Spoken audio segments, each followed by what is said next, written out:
The smell struck him first, a wet, metallic tang clinging to the back of the throat like old copper blood, distinct from the usual reek unwashed bodies and stale tobacco left to ferment in Newgate's lower corridors.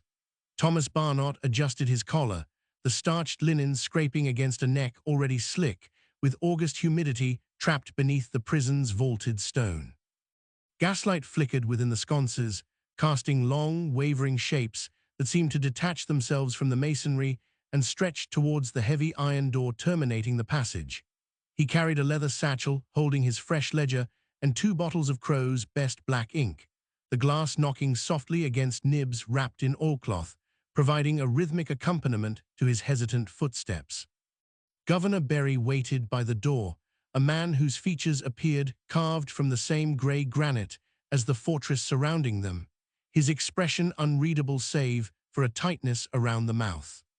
"You are late, Barnet," the governor stated, neglecting to check a pocket watch, yet somehow possessing knowledge of the minute all the same. "The omnibus stalled upon Holborn, sir. A wheel spoke had snapped." "Excuses belong to the men in the cells. You are here to record, not to explain." Berry stepped closer, bringing with him the scent of peppermint and old paper, a strange, clean aroma amidst this place of rot. He lowered his voice, though the corridor remained empty save for a rat scuttling behind a water pipe. "The Crown requires clarity, and the public demands it. A narrative forms outside these walls, suggesting a premeditated act by a member of that community. Your transcript must reflect order, not the ramblings of a madman." Barnet nodded, the motion stiff within his neck. "I transcribe what is spoken, Governor. I do not edit." "You interpret," Berry corrected, his eyes hardening like flint. "Ambiguity is a luxury we cannot afford. If the prisoner speaks of devils, umbrellas, or ghosts, you render eaters delirium. Do you understand? The safety of this institution, and perhaps your own position, relies upon a document satisfying the court's need for closure." A heavy key turned within the lock, the sound grinding like teeth on bone, and the door swung inward to reveal the cell beyond. The air inside proved thicker, hotter, laden with anacrid bite of something chemical that strung the eyes and caught the breath in the lungs. Barnet stepped across the threshold while the governor remained in the corridor, a silhouette framed by the brighter gaslight behind him. Israel Lipski sat upon a pile of straw in their corner, legs drawn up to his chest, rocking slightly back and forth. The man appeared smaller than Barnet had expected from the newspaper sketches, his frame wasted and trembling. Patches of skin on his hands and forearms showed angry red, blistered and peeling where nitric acid had done its work, their flesh raw and weeping a yellowish serum that stained the rough blanket draped over his knees. The smell here overwhelmed the senses, a sharp, burning odor speaking of violation and pain, far removed from the sterile language of the coroner's report. "Mr. Lipski," Barnet asked, setting the satchel on the small wooden table bolted to the floor. "I am Thomas Barnet. I am here to take your statement." The prisoner looked up, ice-wide and darting, the whites yellowed with exhaustion. "They said you would come. They said the ink would save me." His face emerged as a rasp, cracked from screaming or perhaps from inhaling the fumes. "But the ink is black, like thenite, like the umbrella." Barnet uncorked the inkwell, the dark liquid catching the dim light. "Let us begin with the events of Thursday evening. Where were you?" "Batty Street," Lipski whispered, leaning forward, the movement causing him to wince as the blisters on his arms rubbed against the coarse fabric of his trousers. "I went to see Miriam. She wanted the ring. She said Theman with the umbrella would pay for it." "What man?" Barnet dipped thepan, the nib scratching against the paper as Hugh wrote the date and time, the letters forming a nat. Official wrote that looked absurdly orderly against the chaos of the room. "The one who followed me from the market. He had a black umbrella, though it did not rain. Not then." Lipski's hands twisted in his lap, the ruined skin pulling tight. "He came into the room. He pushed me, the bottle. It was in his hand. It tried to stop him, but the smoke, it burned everything." Barnet paused, the pen hovering over the page where the official report stated Lipski had purchased the acid himself. The governor's warning echoed in his mind, a dull thrum beneath the prisoner's frantic words. "You are saying another man was present?" "He vanished," Lipski cried out, his voice rising to a shrill pitch that bounced off the damp stone walls. Into the fog, before the police broke the door. Ask Harry or ask Henry since they saw him, the umbrella man. I am recording your words, Mr. Lipsky. Please continue. No, you are not listening. The prisoner lunged forward, the straw crunching beneath his weight, his face contorted in a mask of agony and desperation. Thesed was forth ring, totest it, both poured iten her. On me too, look at me. He thrust his blistered hands towards Theklerk, the flesh glistening wetly in the gloom. Dose thighs look liketh hand o' for murderer, or th hand o' for victim. Barnet flinched, pulling his hand back instinctively, and in that sudden movement, his elbow knocked the opening quell. The bottle tipped, spilling a torrent of black liquid across the ledger and onto his left cuff. Think spread instantly, a dark, jagged stain blooming across white linen, soaking into the fibrous with terrifying speed. Damn, Barnet hissed, grabbing a rag from the table and scrubbing furiously at the fabric. Think only spread further, turning Thekuff into a shapeless, dark bruise that seemed topples against the white shirt. The blood won't wash off, Lipsky murmured, watching the black tide consume the cloth with a terrible, fixed fascination. The rag dissolved into a sodden mess, fibers separating under the friction until it held no more water than a cloud ready to burst. Barnet scrubbed harder, knuckles white against the darkening linen, but the ink possessed a vitality of its own, creeping past the wristbone and claiming the forearm with the slow, inevitable advance of a gangrene. Stop, Lipsky said, the word dropping flat into the space between them. You make it worse.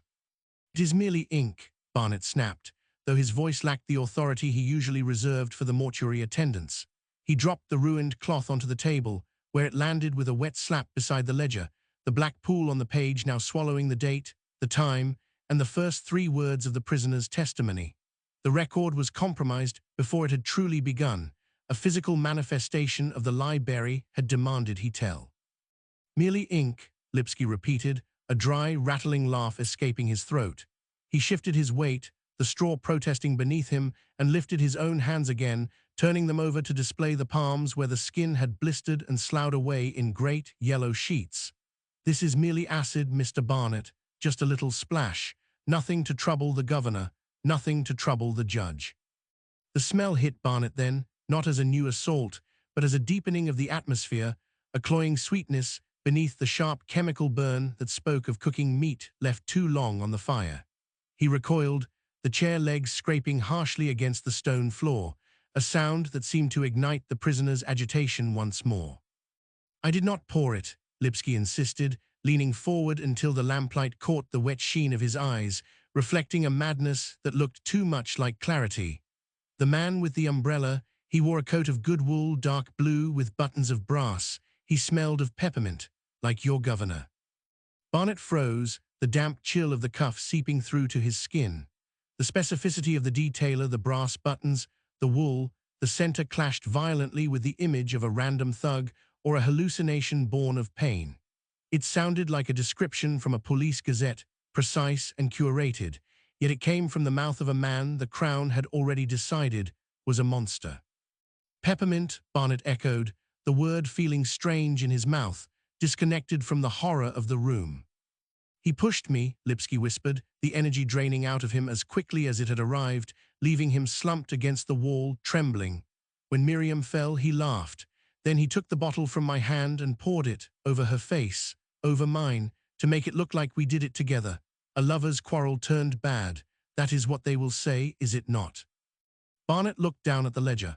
The black stain had stopped spreading, settling into the paper like a scar. He could cross it out. He could start a fresh page and write only what Barry wanted. The prisoner admitted to purchasing the acid and applying it in a fit of jealous rage. It would be clean. It would be safe.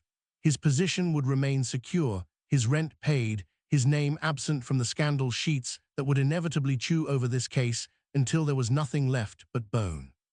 But the stain on his cuff remained, a dark eye staring up at him, accusing. I cannot record hearsay, Mr. Lipsky, Barnet said, his voice low, devoid of the warmth he might have offered a dying man in a hospital ward. I am here for your statement regarding your actions, not the actions of ghosts. No ghosts, Lipsky muttered, closing his eyes as his head lolled back against the rough stone. "Only men with umbrellas in the fog?" asked Harry Schmuss. He saw the coat and he saw the brass. The door behind them groaned on its hinges, the heavy iron scraping against the frame as the guard stepped back into the cell.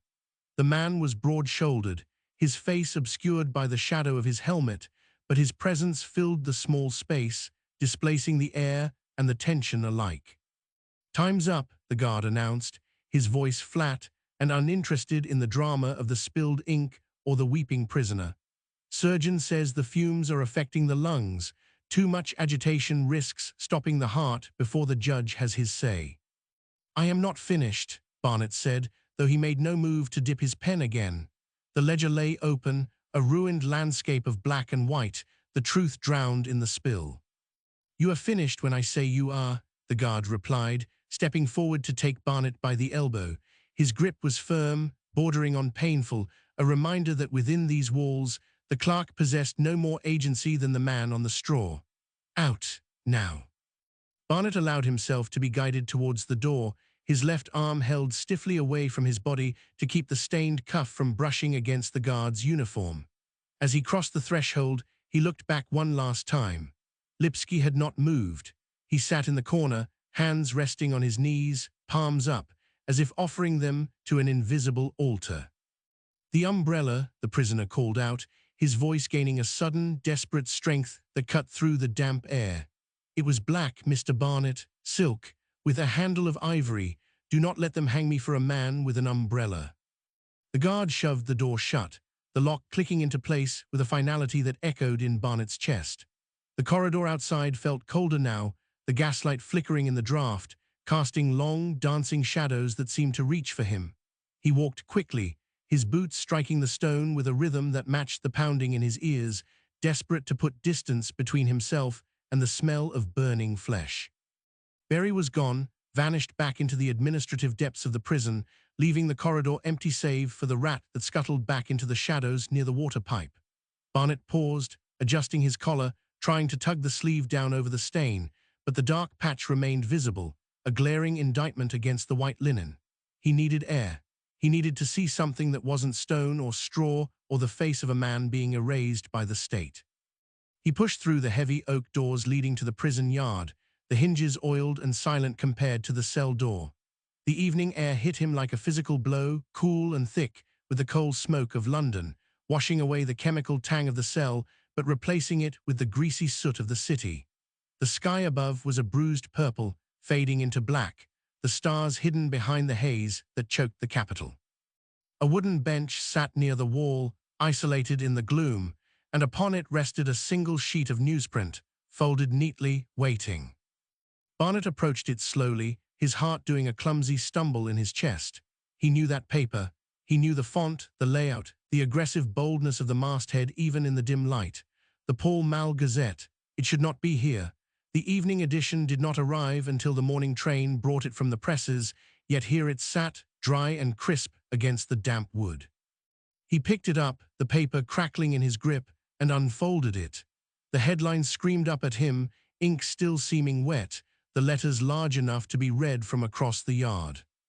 "The Jewish murderer, confession expected today." There was no date, no qualification, no mention of a trial or a defense or a man with an umbrella, just the verdict, printed 12 hours before the court had even convened, delivered to the prison yard like a meal for the condemned. Barnet stared at the words, then down at the stain on his own cuff, the black ink mirroring the black type, two different forms of the same lie binding him tight. From the street beyond the high walls, a sound rose up, faint but distinct, cutting through the fog. A cheer, then another. A crowd was gathering, drawn by the scent of blood in the water, waiting for the morning to begin the hunt. The cheer swelled again, thicker this time, vibrating through the soles of Barnet's boots until it felt less like sound and more like a structural failure in the ground beneath him. He crushed the newspaper in his fist, the cheap pulp yielding with a dry crumple that drowned out the distant voices for a heartbeat. It was impossible.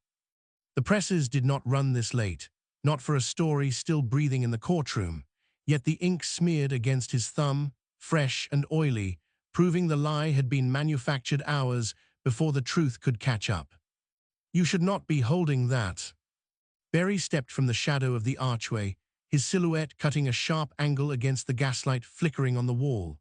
He did not walk so much as materialize, his boots making no sound on the wet flagstones, carrying a lantern that cast a sickly yellow pool around his own feet while leaving Barnet in the gloom. It was on the bench, Barnet said, his voice sounding thin against the stone walls. He tried to shove the paper into his coat pocket, but the cuff of his left sleeve caught on the fabric, the dried ink snagging like a burr. Someone left it here. Someone always leaves them, Barry replied, closing the distance until the smell of stale tobacco and peppermint cut through the coal smoke. He reached out, not for the paper, but for Barnet's arm, his fingers hovering just above the stained linen. Stead sends copies ahead, ensures the governor reads the verdict before the jury returns it, keeps the machinery oiled. This is sub judice, Barnet said, as he pulled his arm back, shielding the stain with his right hand. It prejudices the court, if the defense sees this. The defense, Barry interrupted, his tone flat, devoid of the deference a clerk might expect from a governor, has already seen it. They know the game. The question is whether you intend to play your part or stand in the yard arguing with newsprint while the prisoner cools. Barnet looked down at the crumpled sheet in his hand. The headline stared back, jagged and bold, accusing him of complicity simply for touching it. He could feel the heat rising in his neck, a flush of shame that had nothing to do with the temperature of the evening air. The stain on his cuff throbbed, a dull ache where the fabric had tightened around his wrist. The ledger is ruined, Barnet said. The words fell out before he could weigh them, heavy and irreversible. The inkwell, it's spilled. The first page is unreadable. Barry did not blink. He shifted the lantern to his other hand, the light swinging across Barnet's face, highlighting the sweat gathering on his upper lip. Transcribe it again, Barry said. Write what he said, write what you heard. If the page is dark, turn it. If the truth is dark, leave it be. He spoke of an umbrella, Barnet said, explaining that a man had left the room, a man carrying a silk umbrella. Barry stepped closer, the light illuminating the hard lines around his mouth, the eyes devoid of pity. Then write that the prisoner was delirious. Nitric acid fumes addle the brain. You are a clerk, Mr. Barnet, not a detective. Your job is to record the confession, not the fantasies of a dying man trying to shift the blame. It wasn't a fantasy, Barnet said, though his voice lacked the force to make it a claim. He was specific, ivory handle, black silk. Specificity is not truth, Barry replied, turning away, the lantern swinging back towards the archway. Truth is what the judge accepts. Truth is what the Gazette prints. Everything else is just noise. He paused, looking back over his shoulder, the light catching the brass buttons of his coat. Go home, Thomas, wash your cuff, come back tomorrow. We have 7 days left. Barry walked towards the iron door, the keys jingling at his waist, a rhythmic counterpoint to the fading cheers from the street. Barnet stood alone in the yard, the crumpled newspaper still clutched in his hand, the ink stain on his cuff cooling against his skin. He looked at the gate, then at the dark window of the cell block where Lipsky sat in the gloom, waiting for a morning that would bring neither salvation nor silence. He shoved the newspaper into his pocket, feeling the sharp edge of the fold dig into his thigh. There was no point in destroying it. The words were already in the minds of the men who would decide the fate of the man in the cell. He walked towards the outer gate, his steps slower now, the rhythm of his boots on the stone losing its urgency. The guard at the gate did not speak, merely lifted the bar as Barnet approached, the metal groaning in the quiet. Outside, the fog had thickened, swallowing the gas lamps on the street until they were nothing but halos of diffuse light hanging in the void. A hansom cab waited near the curb, the horse stamping its hoof against the wet pavement, steam rising from its flanks in white plumes. Barnet ignored it. He needed to walk. He needed to feel the city against his legs, the brush of strangers, the reality of a world that continued despite the machinery grinding inward at Newgate. He turned towards Holborn, the collar of his coat turned up against the damp.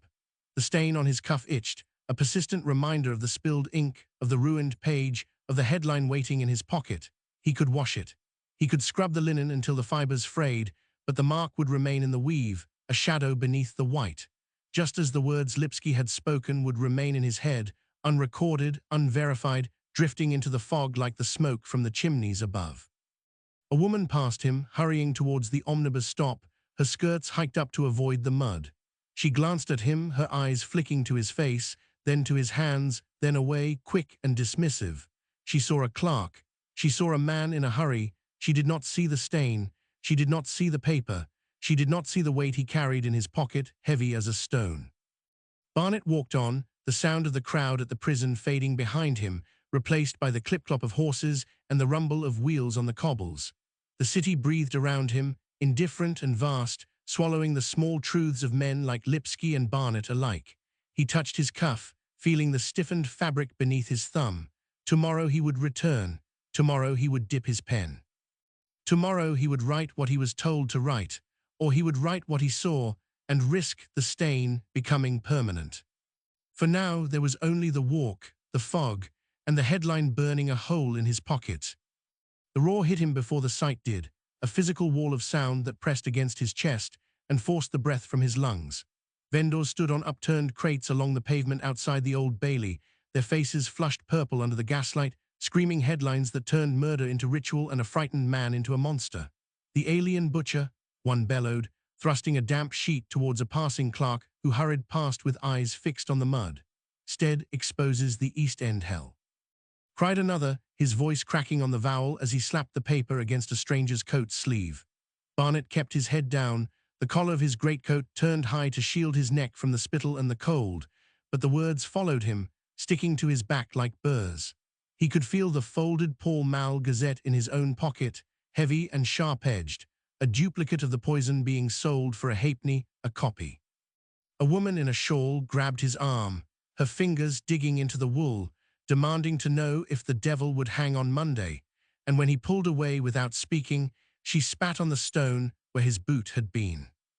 Inside, the air grew still and thick, with the smell of floor wax, stale tobacco, and the sour sweat of too many bodies packed into a space designed for half the number. Barnet found his assigned desk near the rear, a narrow slab of wood scarred by the nibs of 100 previous clerks, and laid out his fresh quill and inkwell with hands that refused to tremble. The courtroom buzzed with a low, insectile hum as barristers conferred in huddled groups, their wigs askew, while the public gallery strained forward, a sea of hungry faces waiting for the bloodletting to commence.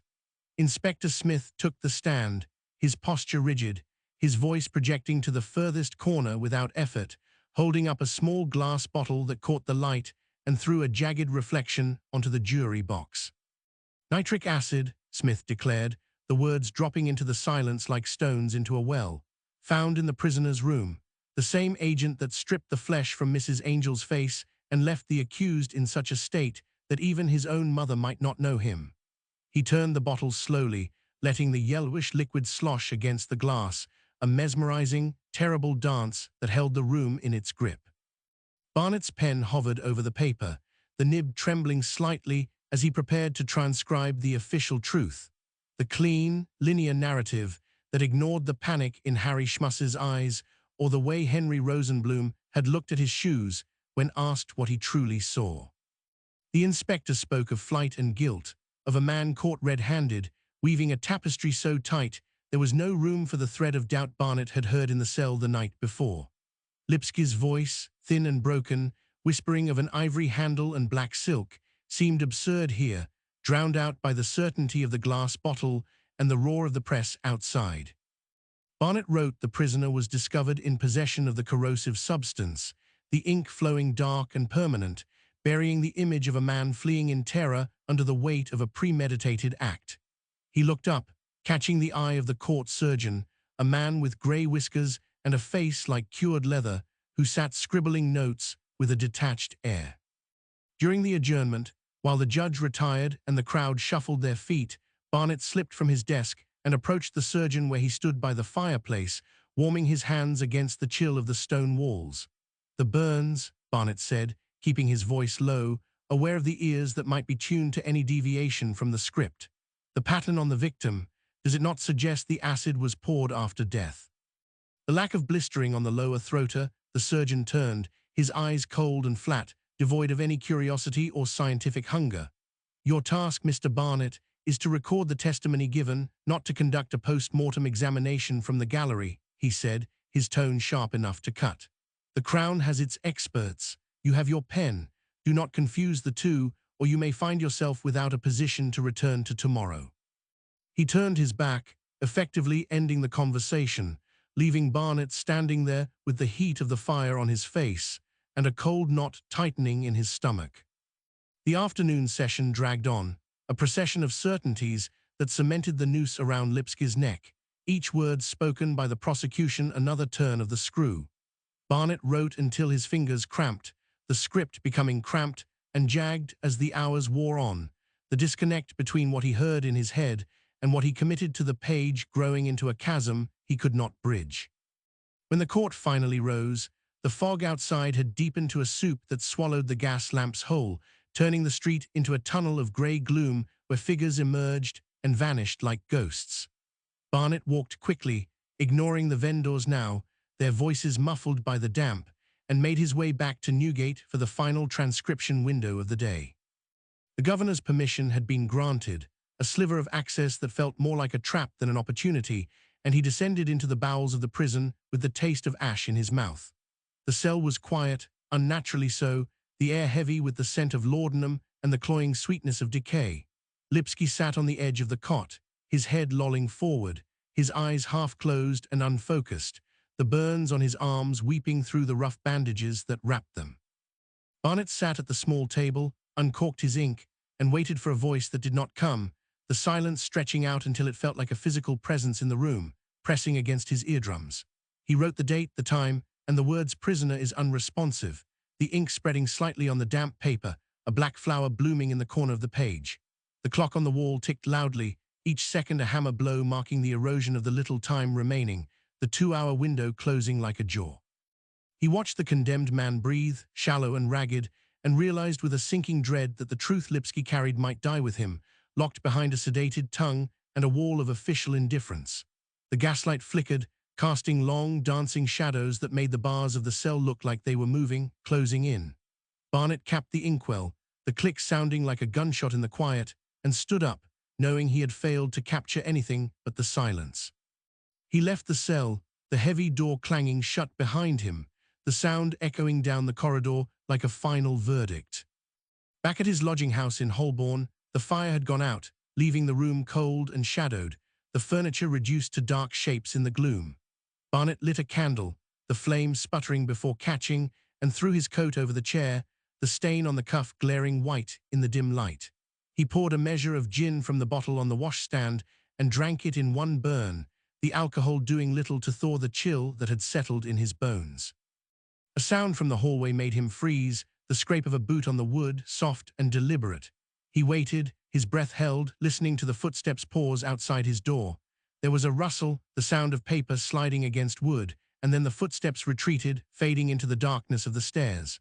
Barnet crossed the room in 2 strides and yanked the door open, but the landing was empty, the air still and cold.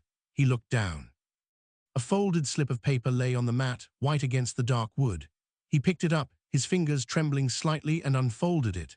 The handwriting was shaky, the letters jagged and hurried, written in a hand that seemed to struggle with the pen. "The acid burns both ways," it read, "speak, and you will taste it." Barnet stared at the words, the candle flame guttering in the draught from the open door, casting the message into sharp, terrifying relief.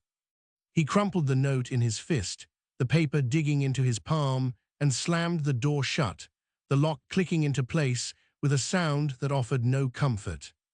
The heavy doors of the Old Bailey groaned on their hinges, admitting Barnet from the grey churn of the street into a hall that smelled of wet wool and stale tobacco.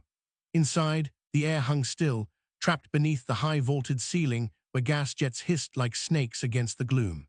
He found his place at the clerk's table, the wood worn smooth by the elbows of 100 predecessors, and arranged his quills with a care that masked the trembling in his hands.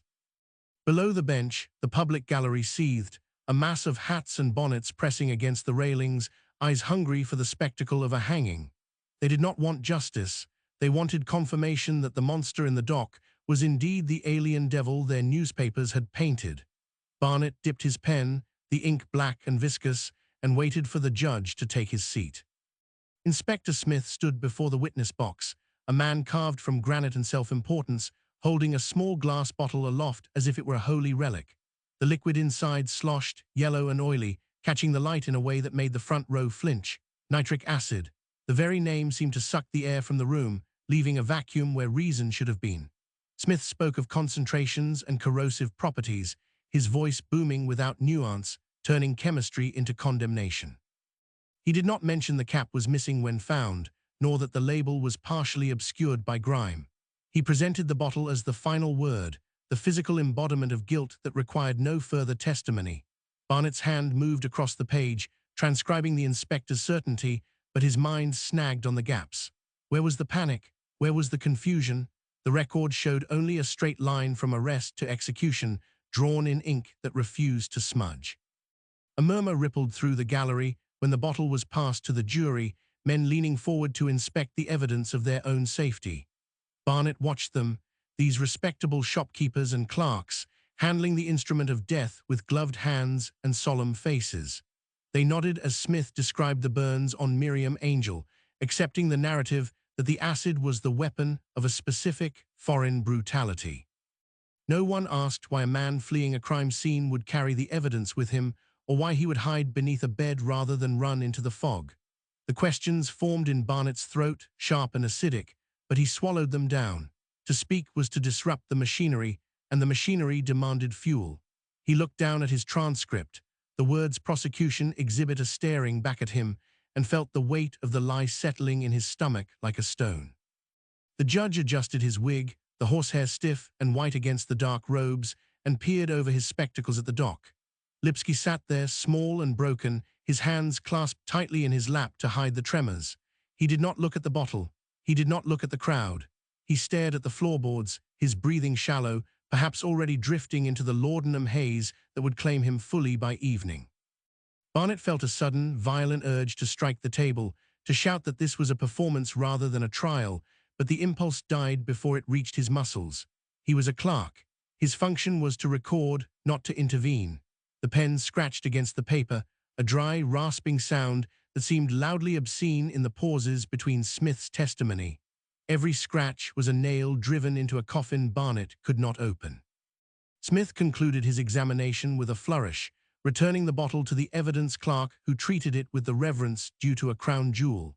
The inspector stepped down, wiping his hands on a handkerchief as if he had touched something unclean, though his face bore the smug satisfaction of a job well done. Barnet knew that handkerchief would be tucked away, kept as a souvenir of the case that would secure his promotion. Outside, the vendors would be screaming headlines about the Jewish murderer, selling lies by the halfpenny to men who would read them over breakfast while the accused starved in a cell. The disconnect was absolute, a chasm between the reality of the frightened man in the dock and the myth being constructed in the court. Barnet's fingers cramped, the quill feeling heavier with every word, the ink refusing to flow smoothly as if it too resisted the task. He glanced towards the defense counsel, a man who seemed to have accepted his role as a prop in the proceedings rather than an advocate. The barrister shuffled his papers, avoiding eye contact with anyone, his silence complicit. There would be no vigorous cross-examination, no tearing apart of Smith's omissions. The verdict was already written in the morning papers, distributed before the first witness had even been sworn. Stead's editorials hung over the room like smoke, invisible but choking, dictating the rhythm of the questions and the tone of the objections. Barnet realized then that he was not transcribing a trial. He was transcribing an execution order that merely utilized legal terminology. The law was a veneer, thin and brittle, covering the raw desire for blood that pulsed in the gallery. The clock on the wall chimed the hour, the sound deep and resonant, marking the end of the morning session. The judge rose, the rustle of his robe signaling a temporary reprieve, and the crowd exhaled as one organism. Bailiffs moved to clear the dock, ushering Lipsky away before the public could catch a glimpse of his face. Barnet capped his inkwell, the sudden silence after the scratching of pens feeling abrupt and unnatural. He had pages of testimony, neat and orderly, that told a story he knew to be incomplete. The truth was not in the words he had written, it was in the spaces between them, in the things Smith had not said and the questions no one had asked. He stacked the papers, aligning the edges with precise, trembling movements, and stood up. His legs felt stiff, the blood having settled during the long hours of sitting, and he stepped down from the clerk's platform into the aisle. The crowd was already surging towards the exits, eager for air and refreshment, their voices rising in a babble of opinion and conjecture. Barnet moved against the flow, pushing past a man in a bowler hat who smelled of onions and cheap gin, making his way towards the fireplace where the officials gathered to warm themselves. He saw the surgeon standing there, his back to the room, warming his hands against the chill of the stone walls. The man's coat was dark wool, expensive and well cut, contrasting with the rough garb of the prisoners Barnet usually dealt with. This was the man who had examined the body, who had certified the cause of death, who had the power to confirm or deny the physics of the burns. Barnet approached him, the papers clutched in his hand like a shield, knowing that what he was about to ask could cost him more than just his comfort. The fire crackled, sending sparks up the chimney, and the surgeon turned as Barnet stopped beside him, his eyes cold and flat. The surgeon did not blink. Heat radiated from the grate, warping the air between them until the man's face seemed to shimmer, detached from the collar that bound it.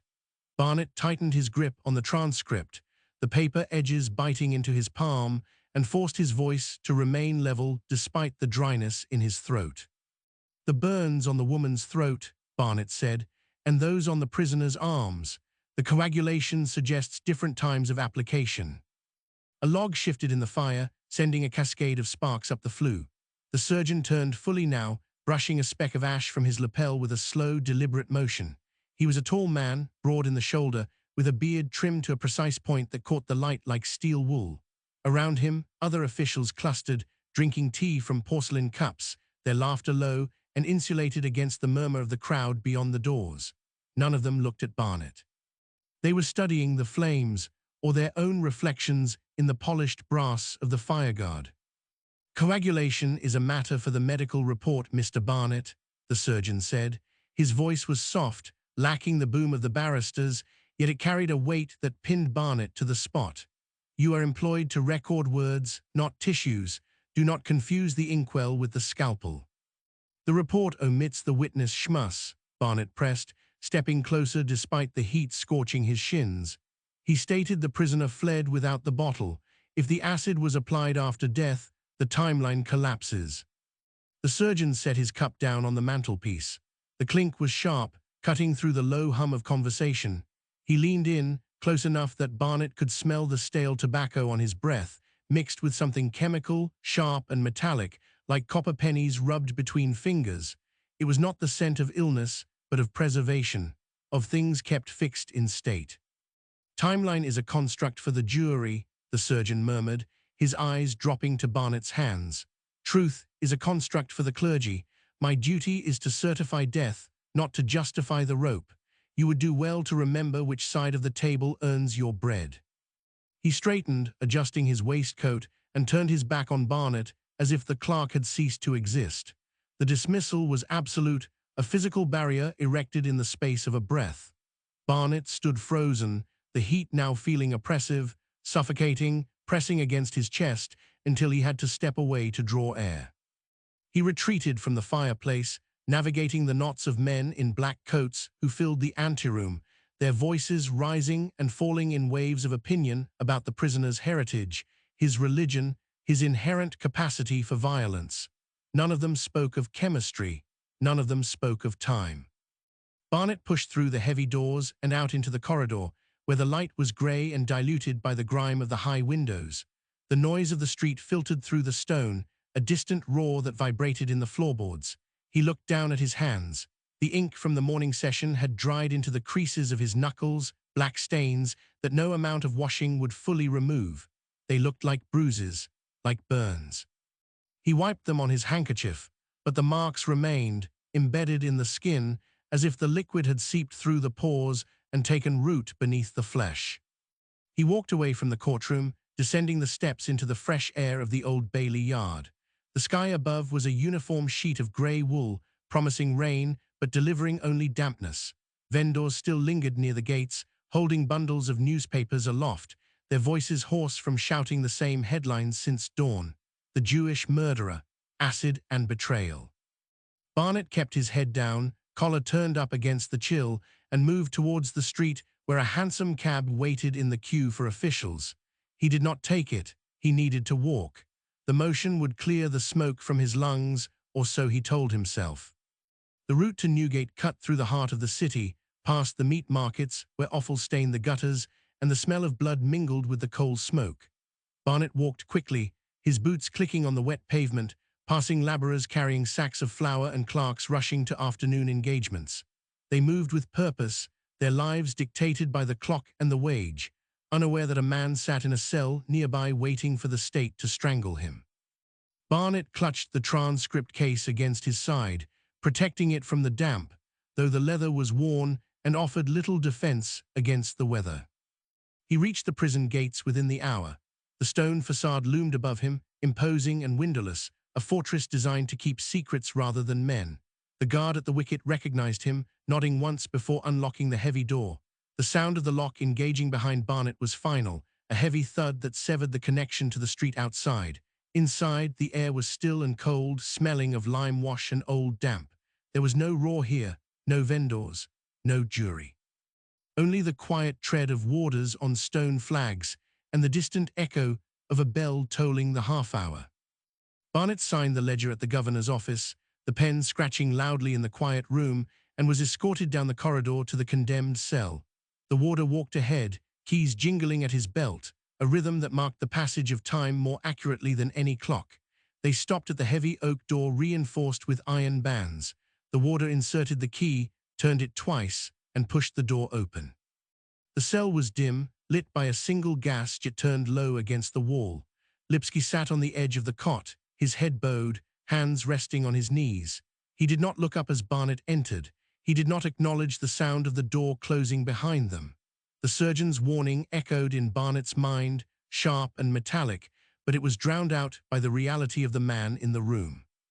Lipski's face was swollen, the skin around his eyes tight and shiny, and his breathing was slow, labored, as if each breath required a conscious effort to draw air into lungs stiffened by fear or laudanum. Barnet set the desk down in the center of the room, the legs scraping against the stone floor. He opened the case and laid out the fresh paper, smoothing the sheets with palms that felt suddenly cold. He dipped the pen into the inkwell, the black liquid catching the gaslight, and waited. He waited for a question. He waited for a confession. He waited for the man to lift his head. Lipski remained still. The only sound was the hiss of the gas jet and the slow, rhythmic drip of water from a pipe in the corner. Barnet held the pen above the paper, the nib hovering millimeters from the surface, ready to record a voice that had already been silenced by the machinery outside. The ink began to pool at the tip of the nib, swelling, dark and viscous, threatening to fall and stain the blank page before a single word was written. The drop fell, it struck the fiber of the page and spread, a black flower blooming rapidly against the white. Barnet jerked the pen away, too late. He reached for the blotter, pressing down hard until the ink soaked through to the desk beneath, leaving a ghost of the mistake on the wood. He lifted the cloth. The stain remained, a permanent eye staring up from the bottom of the sheet. He set the pen in the rest. The gas jet hissed, a steady serpent sound that filled the space between them. Lipski had not moved. The condemned man sat with his hands open on his thighs, palms up, as if waiting to receive something that never came. The smell in the cell was distinct, a sharp chemical tang that clung to the back of the throat and refused to be swallowed away. It was not just the acid. It was the scent of a body turning inward, rejecting the air. Barnet opened the leather case fully. Inside, beneath the fresh quires of paper, lay the surgeon's report. He had brought it from his quarters, tucked inside his coat against the damp, though he told himself it was merely procedure to have the medical notes at hand during transcription. Now he pulled it free. The paper was stiff, covered in the cramped handwriting of the prison doctor, detailing the extent of the burns on Miriam Angel's face and throat. He laid it beside the blank transcript. "Look at me, Israel." Lipski lifted his head. The movement was slow, the skin around his neck pulling tight over swollen glands. His eyes were bloodshot, the whites yellowed by strain and lack of sleep. He focused on Barnet, or perhaps on the lamp behind him. "The surgeon states the acid was applied after death," Barnet said. his voice sounding flat in the small room as it was absorbed by the stone. "He claims the burns are superficial." "They were," he insisted, consistent with a post-mortem attempt to destroy evidence. "No," Lipsky's voice was a rasp, dry as crushed leaves, insisting on the past. "Before, I was asleep when he poured it, and then the pillow." Barnet looked down at the report. He traced the line item regarding the coagulation of the tissue. If the acid hit living flesh, the reaction was violent, immediate. The skin blistered, swollen within minutes. If applied to the dead, the tissue remained stiff, unresponsive. The doctor had written post-mortem application, but the blisters on Lipsky's own arms told a different story. They were fresh, weeping, consistent with a struggle while both parties lived. "You say you were unconscious," Barnet said, "before the bottle was opened." "I woke and the smell burned the nose first before searing the throat." Lipsky coughed, a wet hacking sound that shook his shoulders. "He stood over me, the man with the umbrella." Barnet's pen hovered. He did not write. The umbrella again, a mundane object twisted into a weapon in the mind of a dying man, or a detail too specific to be madness. He looked at the clock on the wall. The minute hand had moved 3 positions since he entered, 3 minutes lost to the gaslight and the smell. He turned back to the surgeon's timeline. The estimated time of death was listed as 11:00 p.m. The discovery of the body by the landlord occurred at 11:20 p.m. In between there was a gap, a hollow space where the murder must have happened, yet the medical evidence suggested the acid was applied later, perhaps at 11:15 p.m., 20 minutes. In those 20 minutes, a man could walk from Batty Street to the main road. A man could vanish. Or a man could be placed in a bed he did not climb into alone. Barnet picked up the pen. The nib was still wet. He touched it to the paper, intending to record Lipsky's statement about the umbrella to preserve the delirium for the record. His hands stopped. The ink gathered at the tip, swelling again, dark and viscous. "If I write this," Barnet said, "they will call it confusion. They will say the pain made you invent things." "Truth is not what they write," Lipsky whispered. He leaned forward, the chains on his wrists clicking softly against the metal bed frame.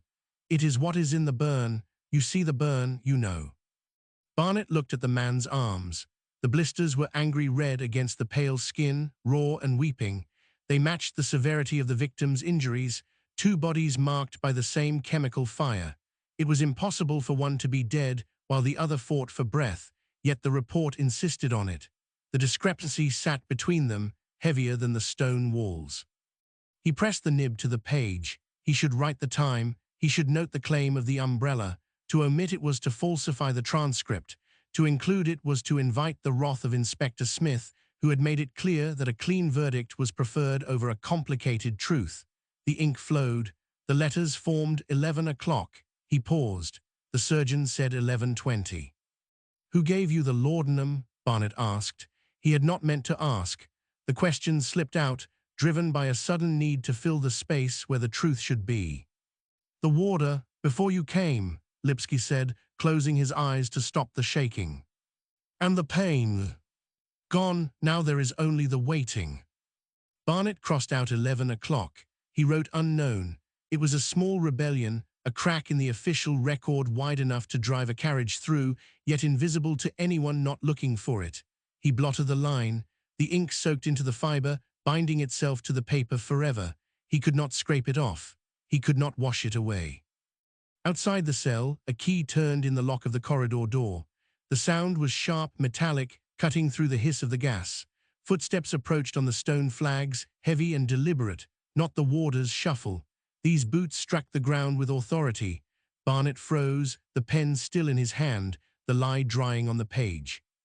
Lipsky opened his eyes. He looked at the door, then back at Barnet. There was no fear in his expression, only a weary resignation, as if he had expected this visitor all along. The footsteps stopped outside the oak door. The handle began to turn. Barnet covered the surgeon's report with his hand, for he could not let them see the comparison, not yet. Although the ink on his fingers had dried to a black crust indistinguishable from dirt, he rubbed his thumb against his forefinger to feel the grit of it.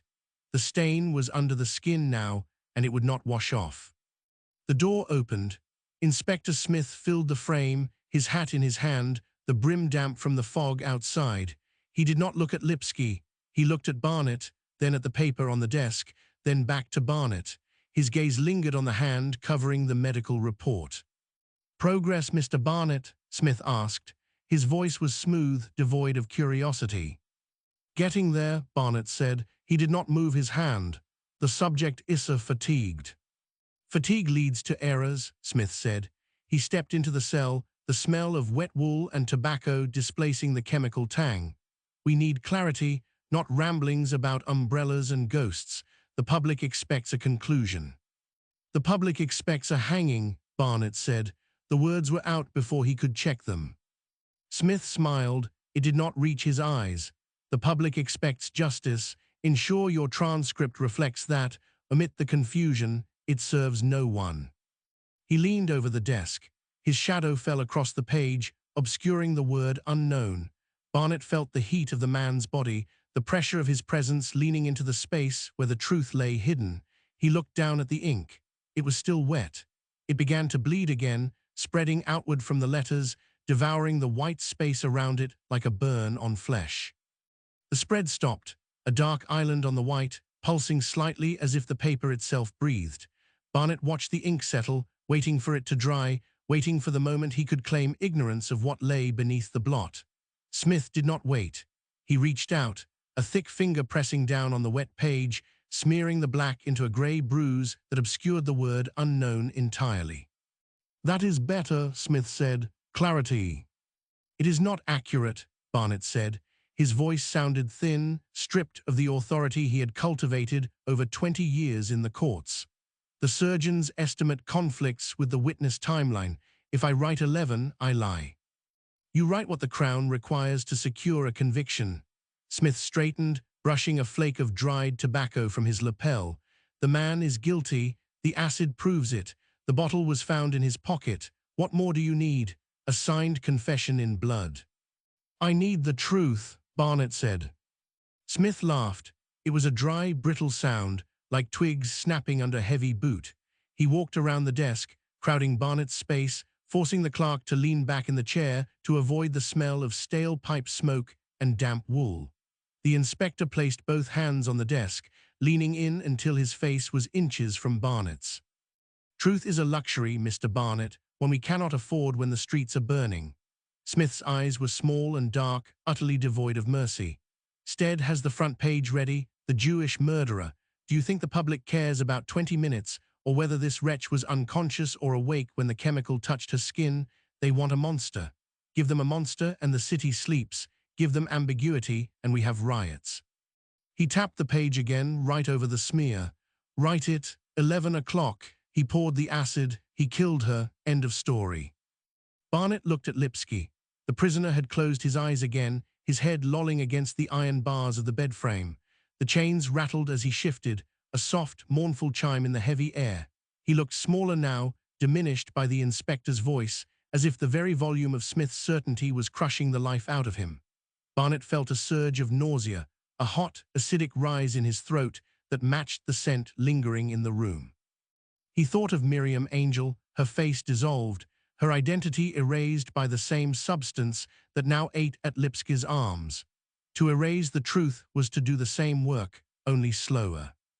"If I write it," Barnet said, "I am no better than the man who poured the acid." Smith's expression hardened.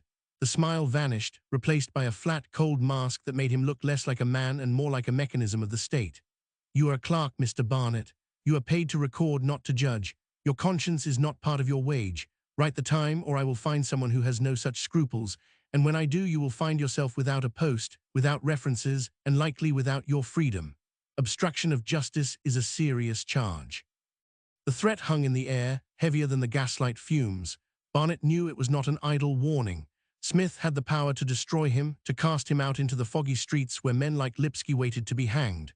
He looked at his hand, the one that held the pen. The fingers were stained black. The ink seeped into the creases of his knuckles, permanent as a tattoo. He tried to wipe it on his trouser leg, but the stain remained. "Write," Smith commanded. Barnet dipped the pen. The nib scratched against the paper, a harsh, grating sound that set his teeth on edge. He hovered over the line where unknown lay buried beneath the smear. He could feel Smith's breath on his neck, hot and impatient. He could feel Lipsky's silence, a void waiting to be filled with a lie. His hand began to shake. A fine tremor started in his wrist and traveled down to his fingers, making the pen dance above the page. He tried to steady it. He gripped the wood tighter, his knuckles white. The shaking worsened. The nib touched the paper, dragging a thin, jagged line through the wet smear. Ink bloomed outward, faster than physics should allow, spreading along the fibers like a vein opening in flesh. It crossed the margin, eating into the white space, devouring the clean paper with a hunger that seemed almost alive. "Steady hand, Mr. Barnet," Smith said. His voice was low, a warning growl. "I cannot," Barnet whispered. The tremor became a spasm. His hand jerked, driving the nib hard into the page. The paper tore. A drop of ink fell, large and heavy, landing on the surgeon's report hidden beneath his other hand. It soaked through instantly, a black tear staining the medical evidence. Smith grabbed Barnet's wrist, his grip iron and painful as it forced the hand still. "You will write it, or I will hold your hand myself." Barnet looked up. He met Smith's eyes and saw nothing there but a cold, bureaucratic necessity. There was no hatred, no anger, only the efficient removal of an obstacle. In that moment, Barnet understood that the murder had not happened in Batty Street. It was happening here, in this cell, with the scratch of a pen and the pressure of a thumb. He was the weapon. Smith was merely the hand that guided it. He surrendered. The fight drained out of him, leaving a hollow ache in his chest. He let Smith guide his hand. The pen moved across the page, forming the numbers 1100. The letters were jagged, uneven, but they were legible. They were official. They were a death warrant. "There," Smith said, as he released Barnet's wrist. "Now sign it." Barnet signed. His name looked foreign to him, a stranger's scrawl on a document of damnation. He set the pen down. The ink continued to spread, creeping towards the edge of the desk, seeking purchase on the wood. He watched it, mesmerized by the slow, inevitable advance of the black tide. "Good," Smith said. He picked up the transcript, blowing gently on the wet ink to speed the drying. "This will suffice. The governor will be pleased. We can proceed with the final arrangements." He turned to leave, tucking the paper under his arm. At the door he paused, looking back at Barnet, who sat slumped in the chair, staring at his stained hands. "Do not look so grim, Mr. Barnet. You have served justice. The city will thank you, even if they never know your name." The door closed, the lock clicked. The silence rushed back in, filling the space Smith had occupied, heavy and suffocating. Barnet did not move. He could not. He stared at the desk, at the torn page, at the black stain that had grown while he watched, spreading now onto the wood itself, eating into the varnish. Lipsky opened his eyes, looking first at the desk and then at Barnet. He did not speak. He did not need to. The look in his eyes was worse than any accusation, for it was pity. Barnet stood up. His legs felt weak, unsteady. He walked to the small wash basin in the corner of the cell. He pumped the handle, water splashing into the ceramic bowl. He plunged his hands in, scrubbing frantically at the black stains. He used the rough towel, rubbing until his skin was raw and red. The ink did not move. It was deep in the pores, bound to the flesh. He scrubbed harder until his knuckles bled, mixing red blood with black ink in the water. It did not wash off. He looked up at the mirror above the basin. His reflection stared back, pale and haggard, with eyes that looked old, ancient. He saw the stain on his fingers, stark against the white of his shirt cuff. He saw the tear in the paper on the desk behind him. He saw the future, stretching out before him, a long, dark corridor where every step would be marked by this single, irrevocable act. Lipsky shifted on the bed. The chains clicked. "It is done," he said. His voice was barely a whisper, yet it filled the cell. Barnet turned away from the mirror. He walked back to the desk.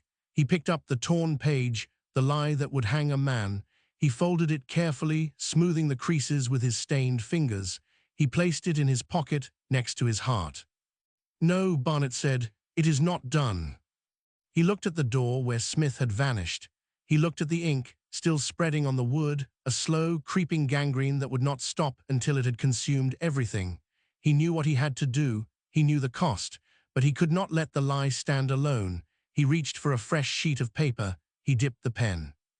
The ink rose to meet the nib, eager and dark. The nib touched the surface. Fibers drank the fluid instantly, pulling the blackness deep into the pulp with a thirst that felt unnatural.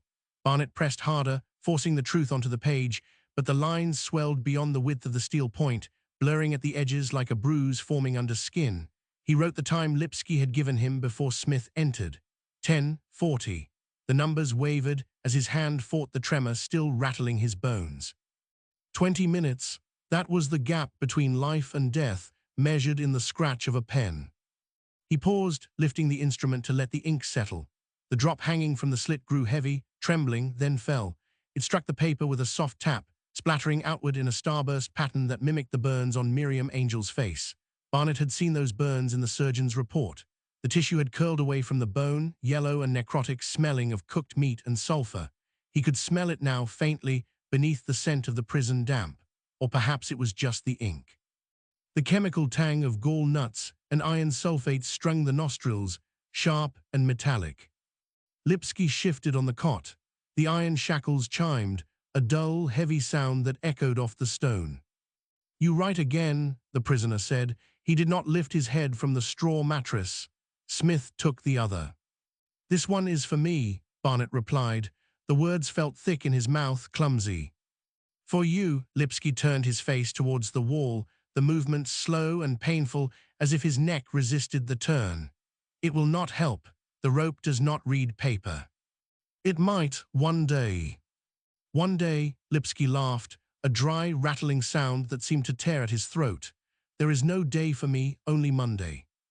Barnet ignored him. He drove the pen back to the page, recording the statement about the unconsciousness, knocked down before bottle opened.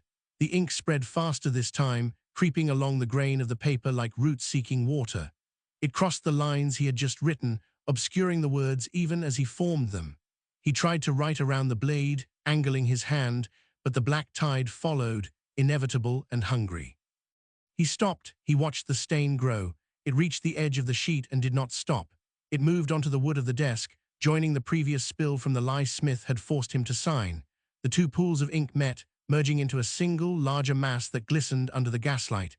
There was no distinction now between the truth and the falsehood. Both were black, both soaked into the wood. Both would remain long after the men were gone. Barnet wiped his forehead with the back of his hand.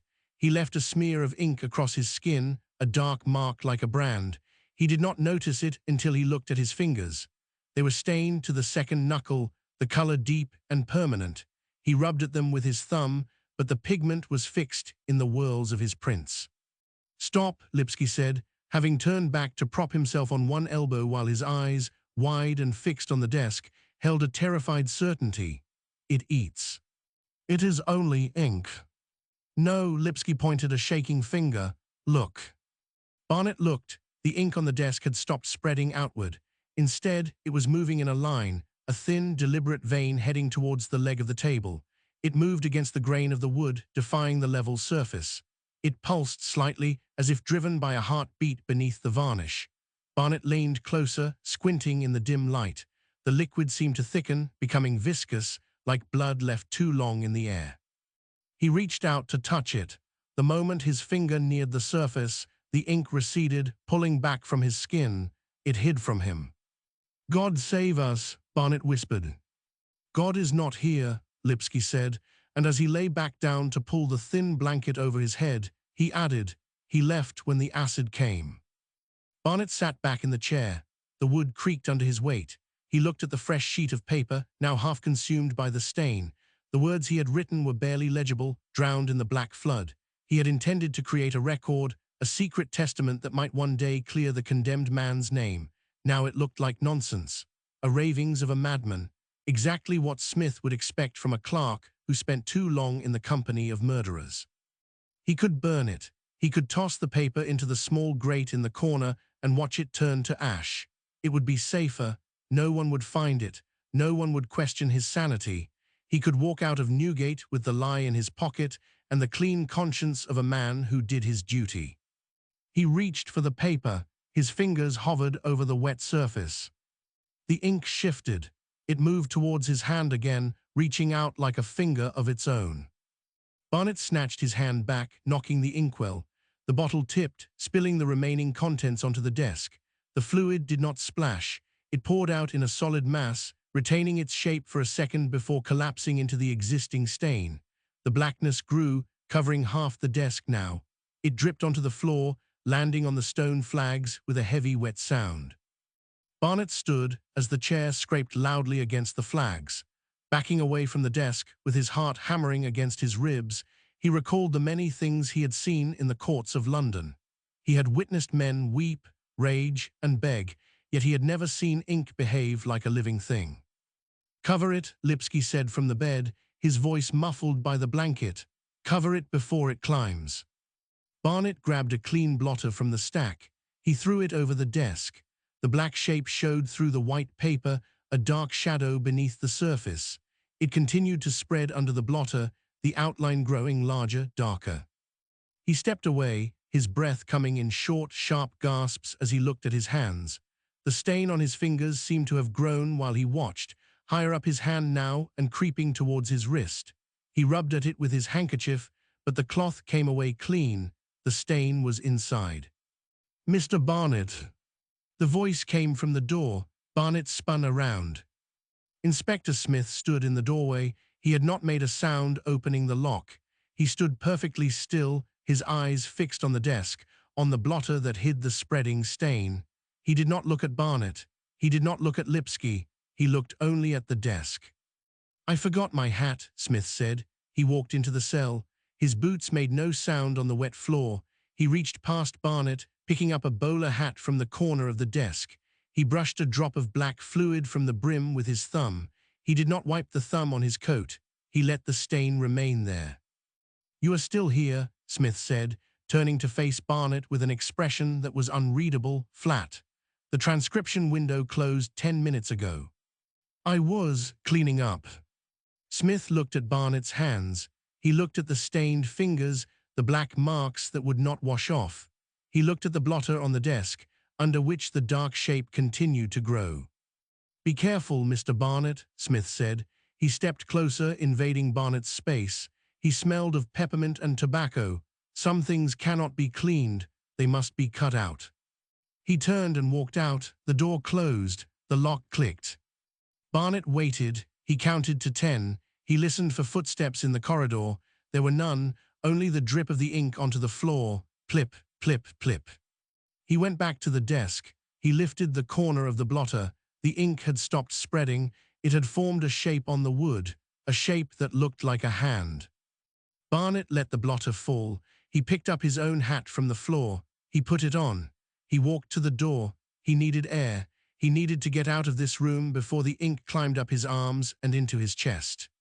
He opened the door to find the corridor empty, where gaslights flickered and cast long, dancing shadows on the walls. As he walked towards the exit, his footsteps echoed on the stone. He did not look back at the cell, nor did he look at his hands. But he could feel the stain, warm and pulsing as if it were alive. And it was waiting for Monday.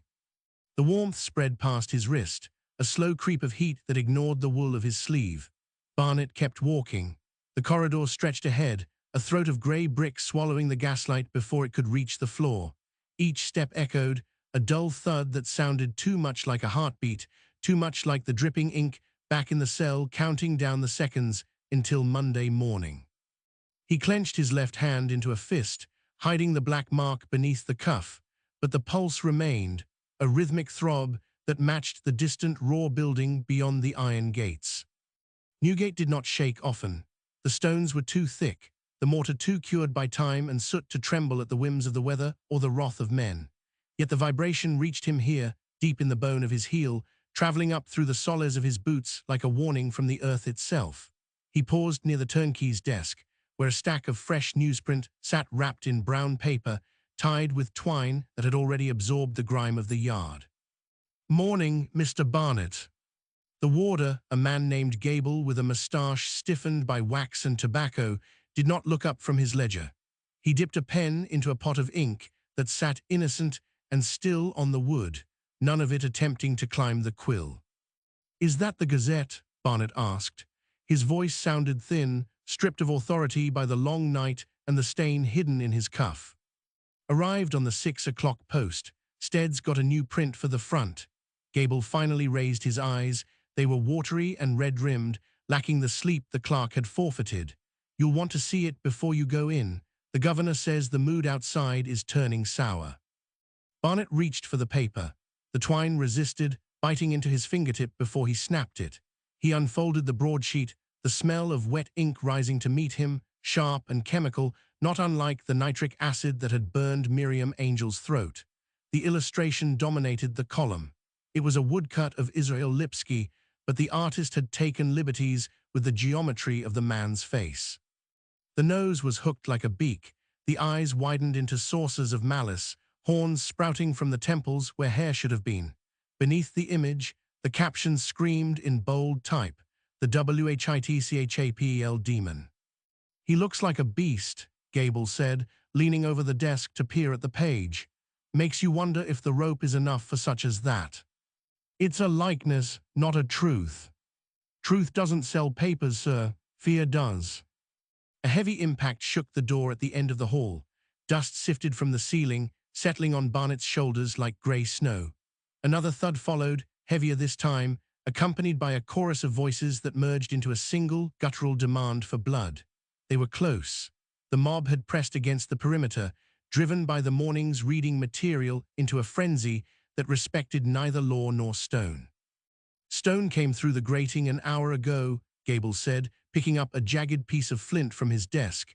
He tossed it in his palm, weighing the violence. Nia took a turnkey's eye out. "They want him now, don't want to wait for the drop." Barnet folded the paper. The image of the demon burned through the newsprint, imprinting itself on his retina. He could feel the stain on his wrist pulsing faster, reacting to the agitation in the air, reacting to the lie printed on the page. The ink inside the cell had formed a hand. The ink out here had formed a monster. Both were falsifications. Both demanded a sacrifice. "They won't breach the gate," Barnet said, though he lacked the conviction to make it a promise. "Not today, but the governor's nervous. Says if they keep throwing, we might have to move the prisoner to the condemned hole early, keep him out of sight." Gable wiped his hands on his apron, leaving smudges of dirt on the white fabric. "You going back in? You look pale, Clark, like you've seen a ghost." "Just the lack of air." "Take care in there." The boy's coughing fit to burst. Sounds like his lungs are filling up with the same stuff he used on the woman. Gable lowered his voice, leaning in until Barnet could smell the onion on his breath. "Smith was asking for you, said he'd be waiting by the records room." The name landed like a physical blow. Smith, with his peppermint scent and the stain on his thumb. Smith, who had watched the ink spread and done nothing to stop it. Barnet tucked the newspaper under his arm, pressing it against his side to hide the headline from anyone else who might walk the corridor. He needed to return to the cell. The transcription was not finished. The record remained incomplete, a jagged edge in the smooth narrative the Crown intended to present to the world. If he left now, if he walked out through the gate and into the crowd, they would tear him apart. They would see the ink on his skin and know he had been close to the demon. They would smell the prison on him and assume guilt by association. There was no safety on the pavement. The only sanctuary lay within the walls, beside the man who was destined to hang. "I'm going back," Barnet said. "Suit yourself." Gable picked up his pen. "Don't say I didn't warn you." Barnet turned. The walk back felt longer than the walk out, each step requiring a deliberate lift of the knee, a conscious placement of the foot. The gaslights flickered as the vibration from the outside world intensified, a rhythmic shaking that rattled the glass chimneys. He passed the cells on the left, hearing the mutters of other prisoners, men who knew death was in the building and were waiting to see who it would take first. Some pressed their faces to the bars, eyes bright with a morbid curiosity, but Barnet kept his gaze fixed on the floor. He reached the door to Lipsky's cell. The wood was cold beneath his palm. He could hear the coughing from the other side, a wet, tearing sound that promised the end was coming sooner than the hangman's schedule. The stain on his wrist flared hot, a sudden spike of pain that made him flinch. He pulled his sleeve down, covering the black mark, and turned the handle. The noise of the mob faded instantly, replaced by the heavy, suffocating silence of the confinement. But it was not silent. Lipsky was breathing, a ragged wheeze that filled the small space, and beneath that, there was a sound like liquid moving over wood. Barnet stepped inside and closed the door. The lock clicked. He was alone with the dying man and the ink that refused to dry. "Did they come?" Lipsky asked. He was sitting on the edge of the bed, his hands resting on his knees. The burns on his face had darkened overnight, the skin pulling tight over the bone like parchment over a drum. "The ones with the stones." "They are outside." They read the paper. It was not a question. Lipsky lifted his head, his eyes milky and unfocused, yet they found Barnet with terrifying precision. "They know what I am. They know what they were told." Barnet moved to the desk.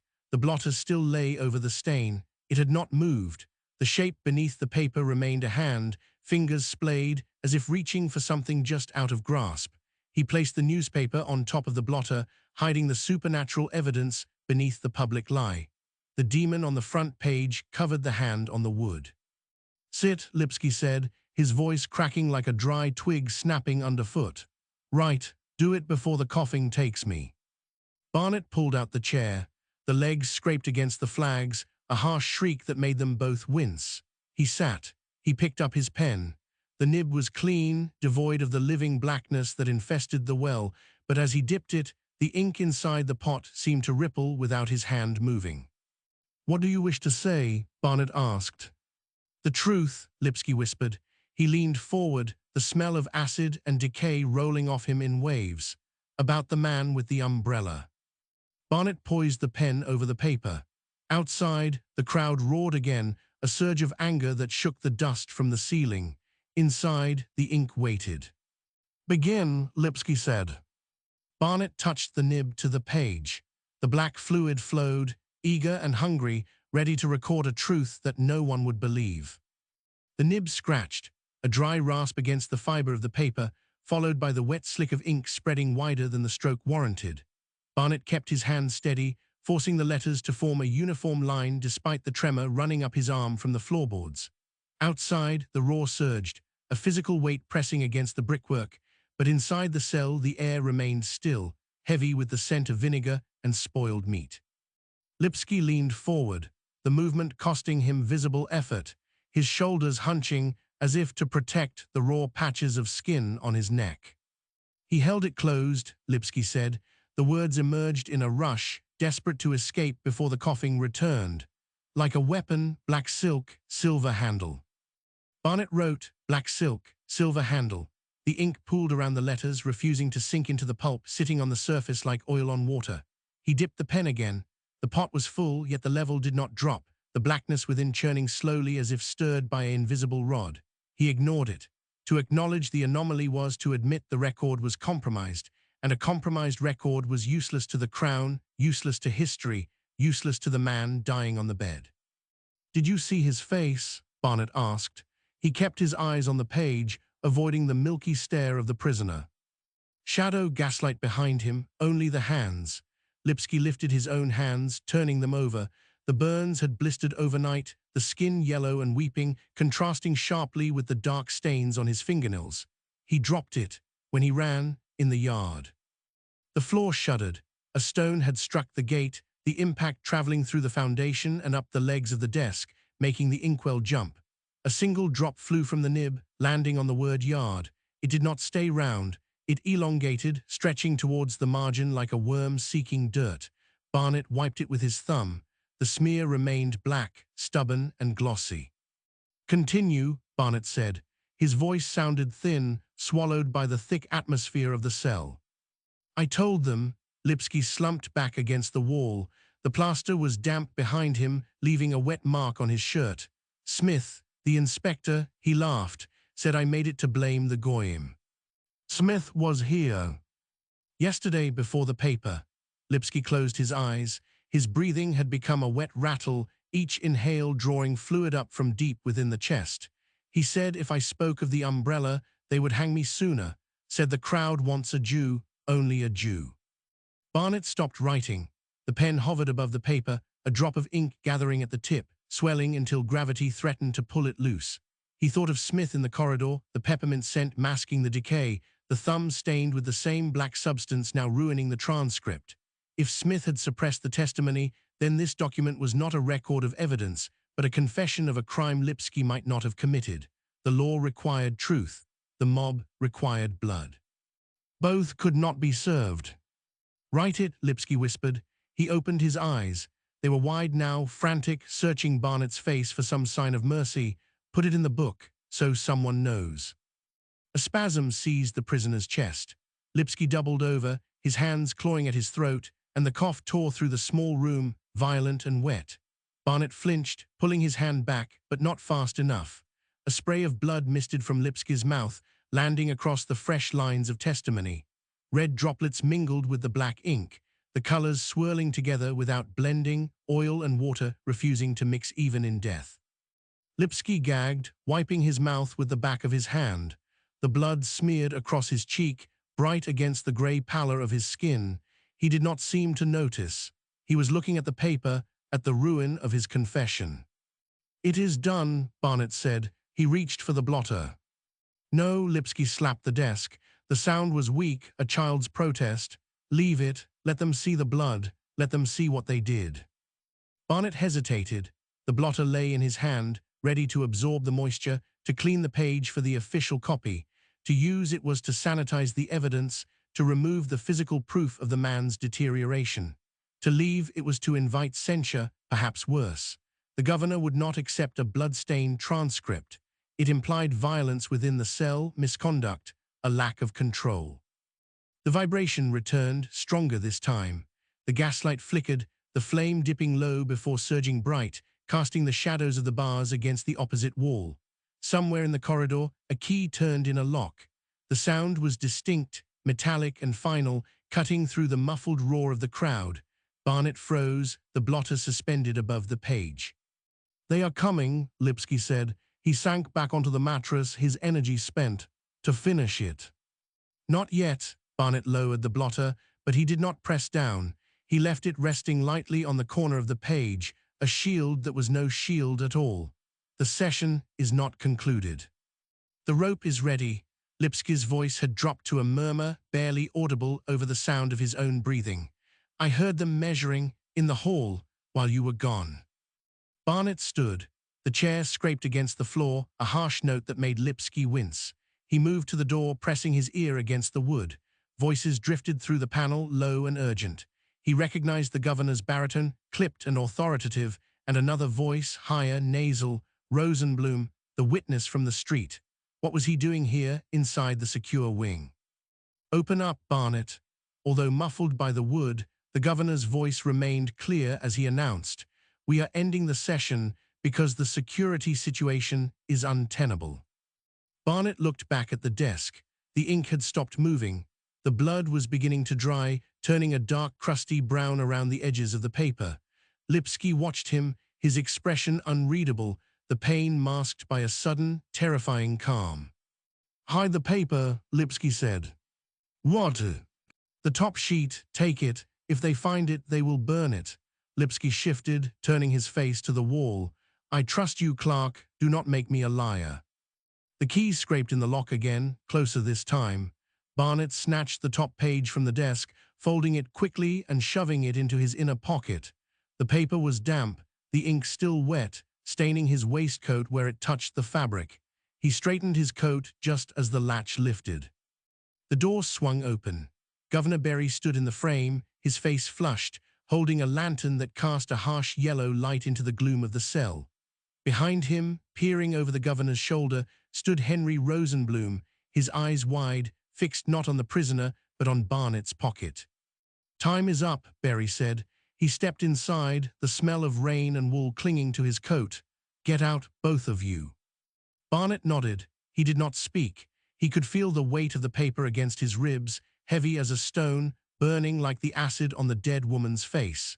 He walked past the governor, brushing against Rosenblum in the narrow doorway. The witness did not move aside. He leaned in, his breath smelling of stale tobacco and fear. "You have it," Rosenblum whispered. It was not a question. Barnet pushed past him into the corridor. The roar of the mob waited on the other side of the gate, a hungry beast pacing in the dark. He touched his pocket.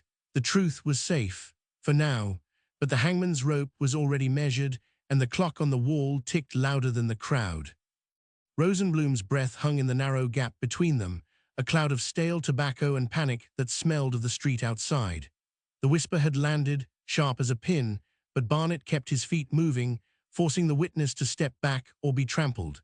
He could not stop here, not with Berry's lantern light cutting the gloom behind him, illuminating the dust motes dancing in the sudden draft. To acknowledge the man was to admit the theft, to turn a private burden into a conspiracy that would see them both swinging from the same beam. Barnet shoulder-checked the doorframe, the wood biting into his coat, and stepped into the main corridor where the air tasted of lime wash and old iron. The roar hit him first. It was not a sound so much as a physical pressure, a wall of noise that vibrated through the soles of his boots and rattled the teeth in his skull. Thousands of voices, unified by hatred and the cheap gin of the East End, were screaming for a death that had not yet been authorized by the law. They wanted blood before dawn, a sacrifice to cleanse the neighborhood of the alien stain the Gazette had painted across its front page that morning. Stones had already been thrown. He had seen the shattered glass on the guardhouse roof, glittering like diamonds in the gaslight. Now the rhythm of the chanting changed, a low, guttural thrum that rose and fell like the tide against a crumbling sea wall. "Move along, Clark." Berry's voice came from the cell doorway, stripped of its earlier courtesy. The governor stood framed in the yellow light, a silhouette of absolute authority against the suffering within. He did not look at Rosenblum, nor did he acknowledge the wet stain spreading on Barnet's waistcoat. His attention was fixed on the corridor ahead, watching the shadows where the warders stood with truncheons drawn, ready to beat back any surge of sympathy that might threaten the schedule. "The gates are barred. No one leaves until the mob disperses." Barnet halted. The paper in his pocket felt heavy, a lead weight dragging at his ribs, dampening the fabric with ink that seeped through like a slow poison. He pressed a hand against the wall to steady himself, the plaster rough and cold under his palm. The sensation of the wet sheet against his skin was intimate, a secret shared between the clerk and the condemned man that excluded the rest of the world. If Berry searched him now, the game would end. The transcript would be burned, the blood-stained evidence of Lipski's deterioration destroyed, and the official record would remain pristine, a lie polished to a high shine. "He saw someone," Barnet said. The words slipped out before he could check them, driven by a need to anchor himself to something other than the screaming crowd. He did not turn to face the governor. He kept his eyes on the warders, on the way their hands rested on the wooden handles of their batons. Rosenblum, he saw a second man. Berry stepped forward, the lantern swinging in his grip, casting long, distorted shadows that danced across the ceiling. The light caught the sweat on his forehead, making his skin shine with a greasy pallor. "You are tired, Barnet. The fumes in that cell have addled your brain. There is no second man. There is only the prisoner and the justice waiting for him." "The umbrella," Barnet insisted. His voice was quiet, but it carried over the dull thud of the mob against the outer gates. "Lipski spoke of it. Rosenblum confirms it. A figure running from the window while the acid was still fuming. A figure seen by a man who stands to inherit the dead woman's lease." Berry's laugh was short, devoid of humor, a dry crack like a twig snapping underfoot. "Do not mistake desperation for testimony, Clark. We have a confession, we have the burns. We have a city that demands an end to this." He moved closer, the smell of peppermint rising from his collar, strong and cloying, masking the scent of the prison, but unable to hide the underlying rot. "Hand over the extra sheet." "Before I am forced to take it." Barnet's heart hammered against his ribs, a frantic bird trapped in a cage of bone. He thought of the ink, the way it had spread across the page like a living infection, defying the laws of absorption. If he surrendered the paper, he surrendered the only proof that Lipski was not the monster Stead had created. He surrendered his own soul to the machinery of the state. But if he refused, he would be branded an accomplice, locked in a cell adjacent to the one he had just left, waiting for the same drop. "I have nothing but my notes," Barnet lied. He kept his hand in his pocket, fingers curling around the folded page, feeling the dampness soak into his fingertips. "The transcript is on the desk, stained, as you requested, a record of a madman's ramblings." Berry stared at him, the silence stretched, taut and brittle, filled only by the distant chanting of the mob and the drip of water somewhere in the dark. The governor's eyes narrowed, searching Barnet's face for a flicker of doubt, a tell that would give him the excuse to search the man where he stood. The lantern light flickered again, the gas sputtering as the pressure in the mains fluctuated, plunging the corridor into momentary semi-darkness before flaring bright once more. "See that you do not lose your way on the path to the exit," Berry said finally. He turned on his heel, the wool of his coat brushing against Barnet's arm, and marched back towards the cell. "Warders will escort you to the gate when the stones stop falling. Do not attempt to speak to the press." Barnet exhaled, a long, shuddering breath that tasted of dust and fear. He watched the governor disappear into the cell, the door closing with a heavy clunk that echoed down the corridor. Rosenblum was gone, vanished into the shadows of the stairwell, leaving Barnet alone with the warders and the roaring crowd. He leaned against the wall, closing his eyes for a second, trying to steady the trembling in his hands. The paper in his pocket was safe, for now. But the victory felt hollow, a temporary reprieve in a war that had already been lost. A new sound cut through the din of the mob. It came from the far end of the corridor, from the direction of the execution shed, a place Barnet had never entered but knew well from the rumors that drifted through the prison like drafts. It was the sound of a heavy coil hitting the stone floor, a dull, rhythmic thud that repeated 3 times. Thump, thump, thump. The hangman had arrived. He was testing the rope, measuring the drop, preparing the instrument that would silence Lipski forever. The sound was precise, professional, utterly devoid of emotion, a stark contrast to the chaotic fury of the people outside. Barnet pushed himself off the wall. His legs felt heavy, as if the stone floor was pulling him down. He began to walk, following the warders towards the gate, the sound of the rope echoing in his ears with every step. Thump, the noose settling into place. Thump, the trap being tested. Thump, the finality of the law. He touched his pocket again, ensuring the paper was still there, a small, wet secret against the beating of his own heart. The mob screamed for blood, and the hangman prepared to deliver it, and Barnet walked between them, carrying the truth that no one wanted to hear. The gate awaited, and beyond it, the foggy streets of a city that had already decided its own innocence. The thudding ceased, replaced by a silence so absolute it pressed against the eardrums like deep water. Barnet walked, his boots scraping on the flagstones, each step a negotiation with gravity. The warders flanked him, their presence a physical weight, shoulders brushing his coat, steering him not with hands, but with the sheer bulk of their proximity. They moved through the labyrinth of Newgate, past cells where men slept or stared at ceilings, past the chapel where the air smelled of old wood and extinguished candles. The path to the gate was a fortified corridor, a stone throat swallowing him whole. Outside, the mob's roar had mutated into a low, sustained growl, the sound of a beast waiting for the kill. Barnet kept his hand in his pocket, the damp paper crumpled against his thigh, a secret burning colder than ice. He thought of Lipski, alone in the cell with Berry and the hangman, the final minutes ticking away like drops from a leaking tap. The governor's threat hung in the air, invisible but palpable, a blade poised above his own neck. Hand over the sheet, or join him. The choice was no choice at all, merely a delay of the inevitable. He had chosen survival, but the taste of it was ash, gritty and dry in his mouth. They reached the heavy iron gate, barred and bolted against the fury of the street. A warder produced a key, the metal clinking loudly in the confined space, and turned the lock with a grunt of effort. The bolt slid back, grinding against rust, a sound that echoed the opening of a tomb. Light flooded in, grey and diffuse, the London fog pressing against the threshold like a living thing. Barnet stepped out, the air hitting his face, thick with coal smoke and the unwashed scent of thousands of gathered bodies. The crowd surged forward, a sea of hats and shouting mouths, but the warders held the line, forming a human wall between the clerk and the mob. "Make way," one shouted, shoving a man back with the butt of his truncheon. "Official business, stand back." Barnet kept his head down, navigating the gap, the eyes of the crowd tracking him, hungry and accusing. They wanted blood, and he carried none, only ink and a lie folded in his pocket. He stumbled on the uneven pavement, catching himself on the rough brick of the prison wall. The fog swirled around his ankles, cold and damp, seeping through his trousers.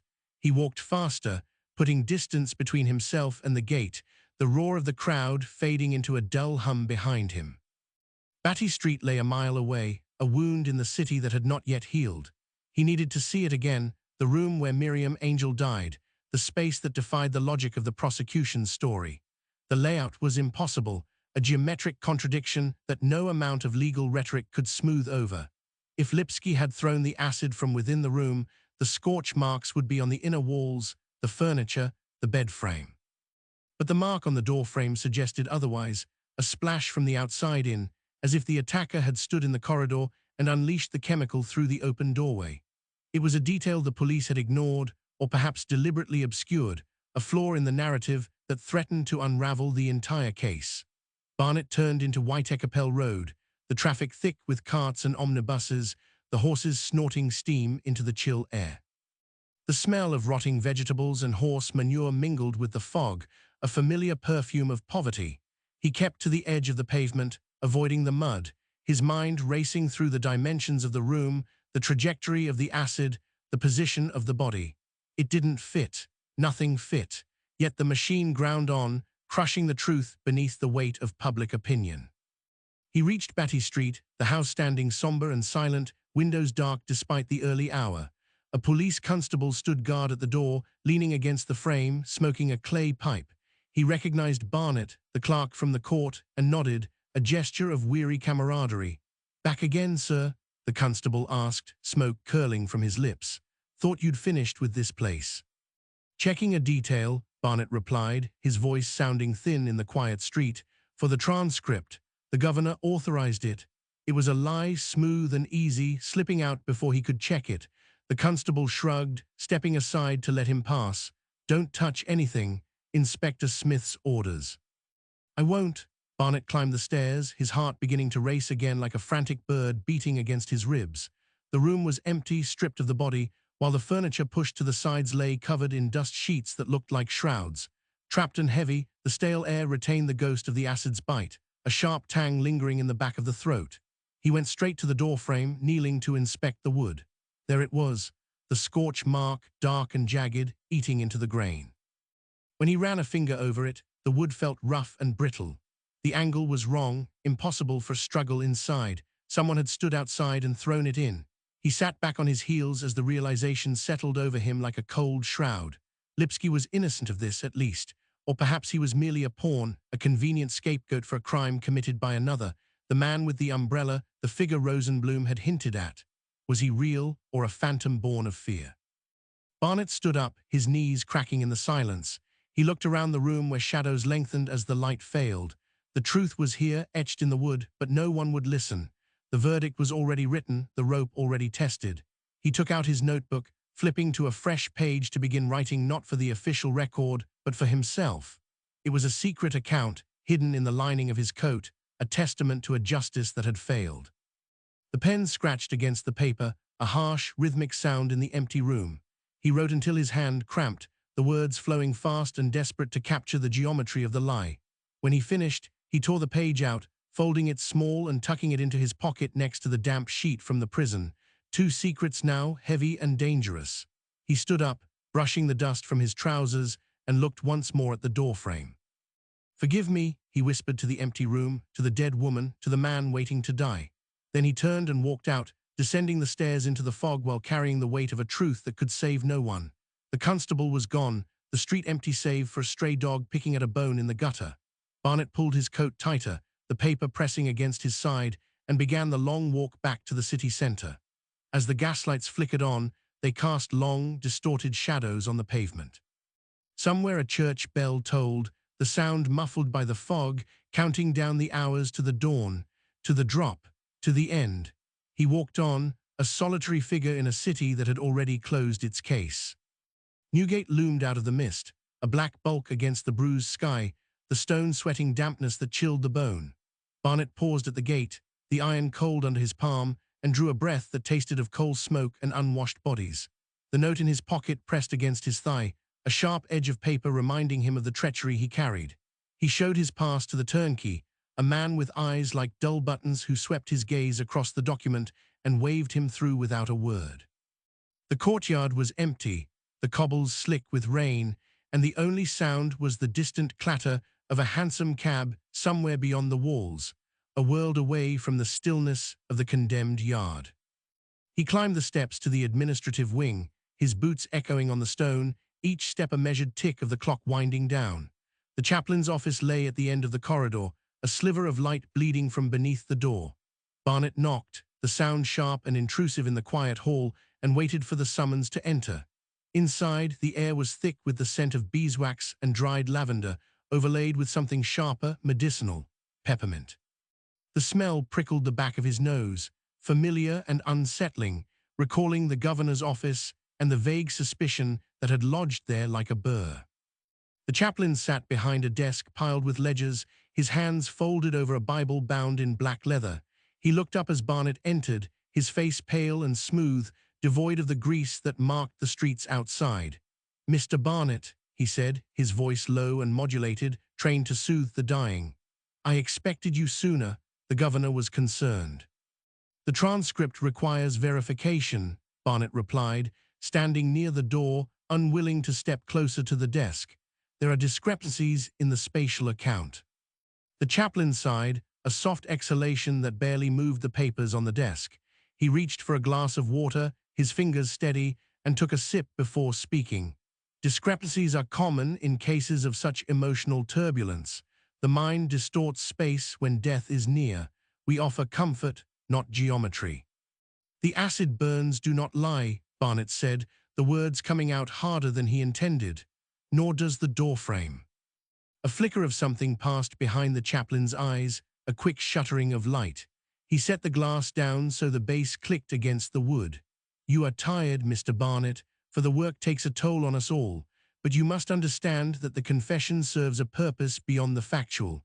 It provides closure for the family and for the public." "It provides a narrative," Barnet corrected, shifting his weight, the paper in his pocket crinkling softly. "It absolves the system of error." The chaplain leaned forward, the peppermint scent strengthening, cloying, and sweet. "We are not here to debate theology with a clerk. The man is guilty. The court has spoken. Our duty is to prepare his soul, not to reopen wounds that the law has cauterized." "And if the law is blind?" "Then we are its eyes," the chaplain said, his voice dropping to a whisper. "But sometimes, for the sake of order, we must choose which sites to record." Barnet felt the floor tilt slightly, a subtle shift in gravity that left him grasping for purchase. The admission hung in the air, naked and unadorned, stripping away the last veneer of justice. He looked at the chaplain's hands, clean and soft, resting on the Bible. These hands would hold the crucifix while the trap dropped. They would offer peace while the state committed murder. The ink on Barnet's own fingers felt suddenly heavy, staining the skin like a bruise that would not fade. He was not a witness, he was a mechanism, a cog in the machine that ground bones into dust. "I see," Barnet said, his voice flat. "Then the transcript remains as drafted." "It must," the chaplain replied, leaning back as the tension left his shoulders. "For the greater good." He paused, searching their face. "You understand the weight of that, do you not? To protect the many from the chaos of doubt." Barnet nodded, a slow, mechanical movement. He turned away from the desk, his eyes scanning the room, the shelves of books, the cross on the wall, all of it props in a play designed to convince the audience that justice had been served. He walked to the door, his hand on the latch, and paused. "The greater good," he repeated, the words tasting of ash, "and the man on the rope." "His soul is in God's hands," the chaplain said, picking up his pen. "Ours is only the record." Barnet stepped out into the corridor, the door clicking shut behind him, sealing the scent of peppermint inside. He walked quickly now, away from the office, down the stairs and into the night air of the yard. The fog had thickened, wrapping the prison in a grey shroud that hid the gallows from view. He touched the pocket where the note lay, the paper soft now from the dampness of his body. It was not enough. A loose sheet could be found, lost, confiscated. It needed to be part of him, sewn into the fabric where only a knife could retrieve it. He reached the gate and stepped out onto the street, the noise of the city rushing back to meet him, indifferent and loud. A hawker shouted prices for oranges, the sound bright and jarring against the gloom. Barnet pulled his coat tight, the lining rough against his fingers. He would need a needle thread, a moment of privacy before the morning. The chaplain's words echoed in his mind, a mantra of institutional survival, for the sake of order. But order was a lie built on blood. He walked into the crowd, merging with the flow of bodies, a man carrying a secret that could burn them all.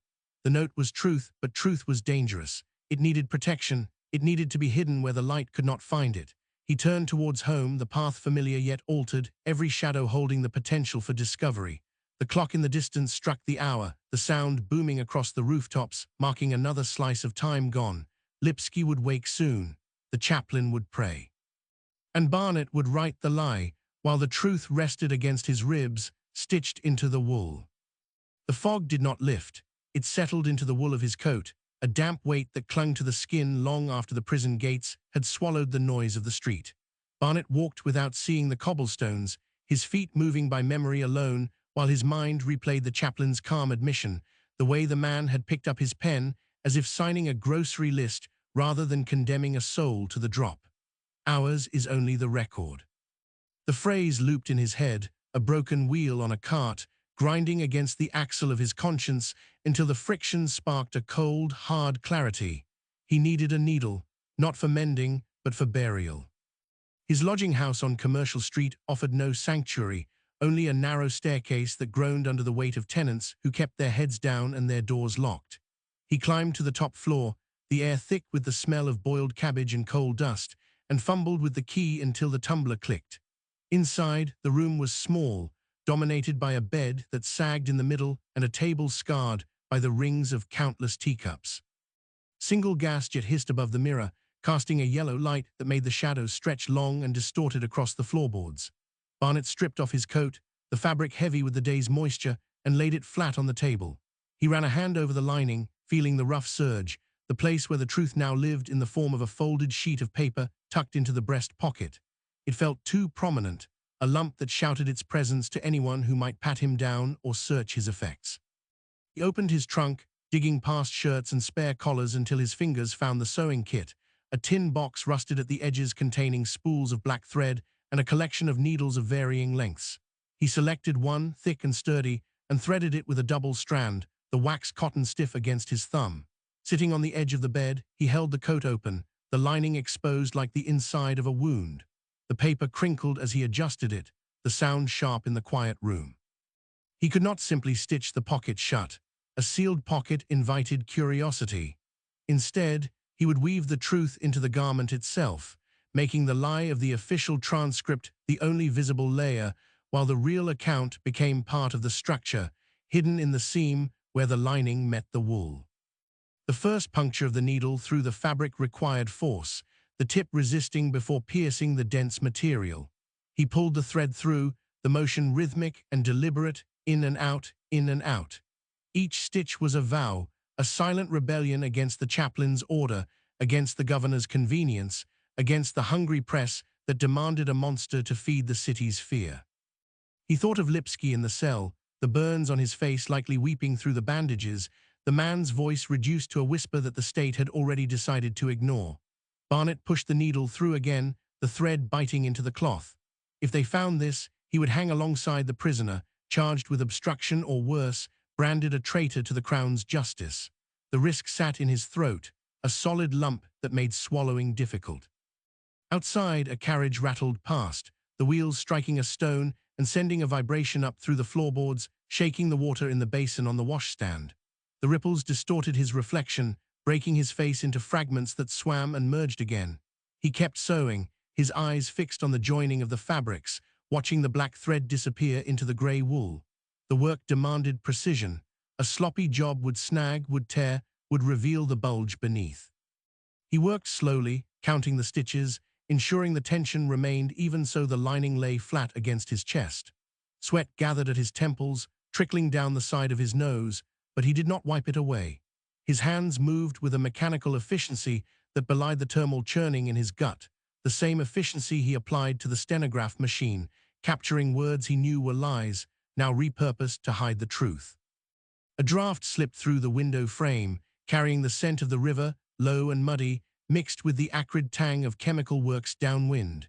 It chilled the sweat on his skin, raising gooseflesh on his arms, but he did not stop. The needle pierced the fabric, the thread followed, a cycle of concealment that felt more honest than any prayer the chaplain could offer. He remembered the scorch mark on the doorframe in Batty Street, the evidence of acid thrown from outside, a detail that proved the struggle described in court was a fabrication. That fact was now trapped here, in the lining of his coat, separated from the world by inches of wool and the threat of the gallows. It was a pathetic arsenal against the machinery of the state, a scrap of paper against the weight of the law, yet it was all he possessed. The final knot required 3 loops to hold, the thread pulled tight until the fabric puckered slightly, hiding the bulk of the paper entirely. He bit the thread with his teeth, the taste of wax and cotton sharp on his tongue, and snipped the end with his shears. The coat lay flat once more, innocent to the eye, a garment like any other worn by a clerk walking to work in the city. He ran his hand over the chest area, feeling only the smoothness of the lining, the secret invisible to touch. It was done. The truth was no longer a loose object that could be confiscated. It was part of him, attached to his body, to be carried into the prison, into the cell, to the very foot of the scaffold, if necessary. He stood up, the joints in his knees cracking from the stillness, and pulled the coat back on. The weight of it felt different now, heavier, as if the fabric itself had densified with the burden of what it held. He buttoned it up to the chin, shielding the hidden seam from the cold air of the room. In the mirror, his face looked pale, the eyes dark and rimmed with fatigue, but there was a new set to his jaw, a rigidity that hadn't been there before he entered the chaplain's office. He blew out the gas jet, plunging the room into darkness, the sudden absence of light leaving a blue afterimage floating in his vision. He would sleep for a few hours, perhaps, though the thought of closing his eyes felt like inviting nightmares. The morning would come regardless, bringing with it the press, the crowds, the final rituals of the execution. Barnet moved to the window, pressing his forehead against the cool glass. Below, the street was empty save for a stray dog picking at a discarded bone, its ribs visible beneath a matted coat. The city slept, or pretended to, unaware that a clerk in an attic room had just altered the balance of his own soul.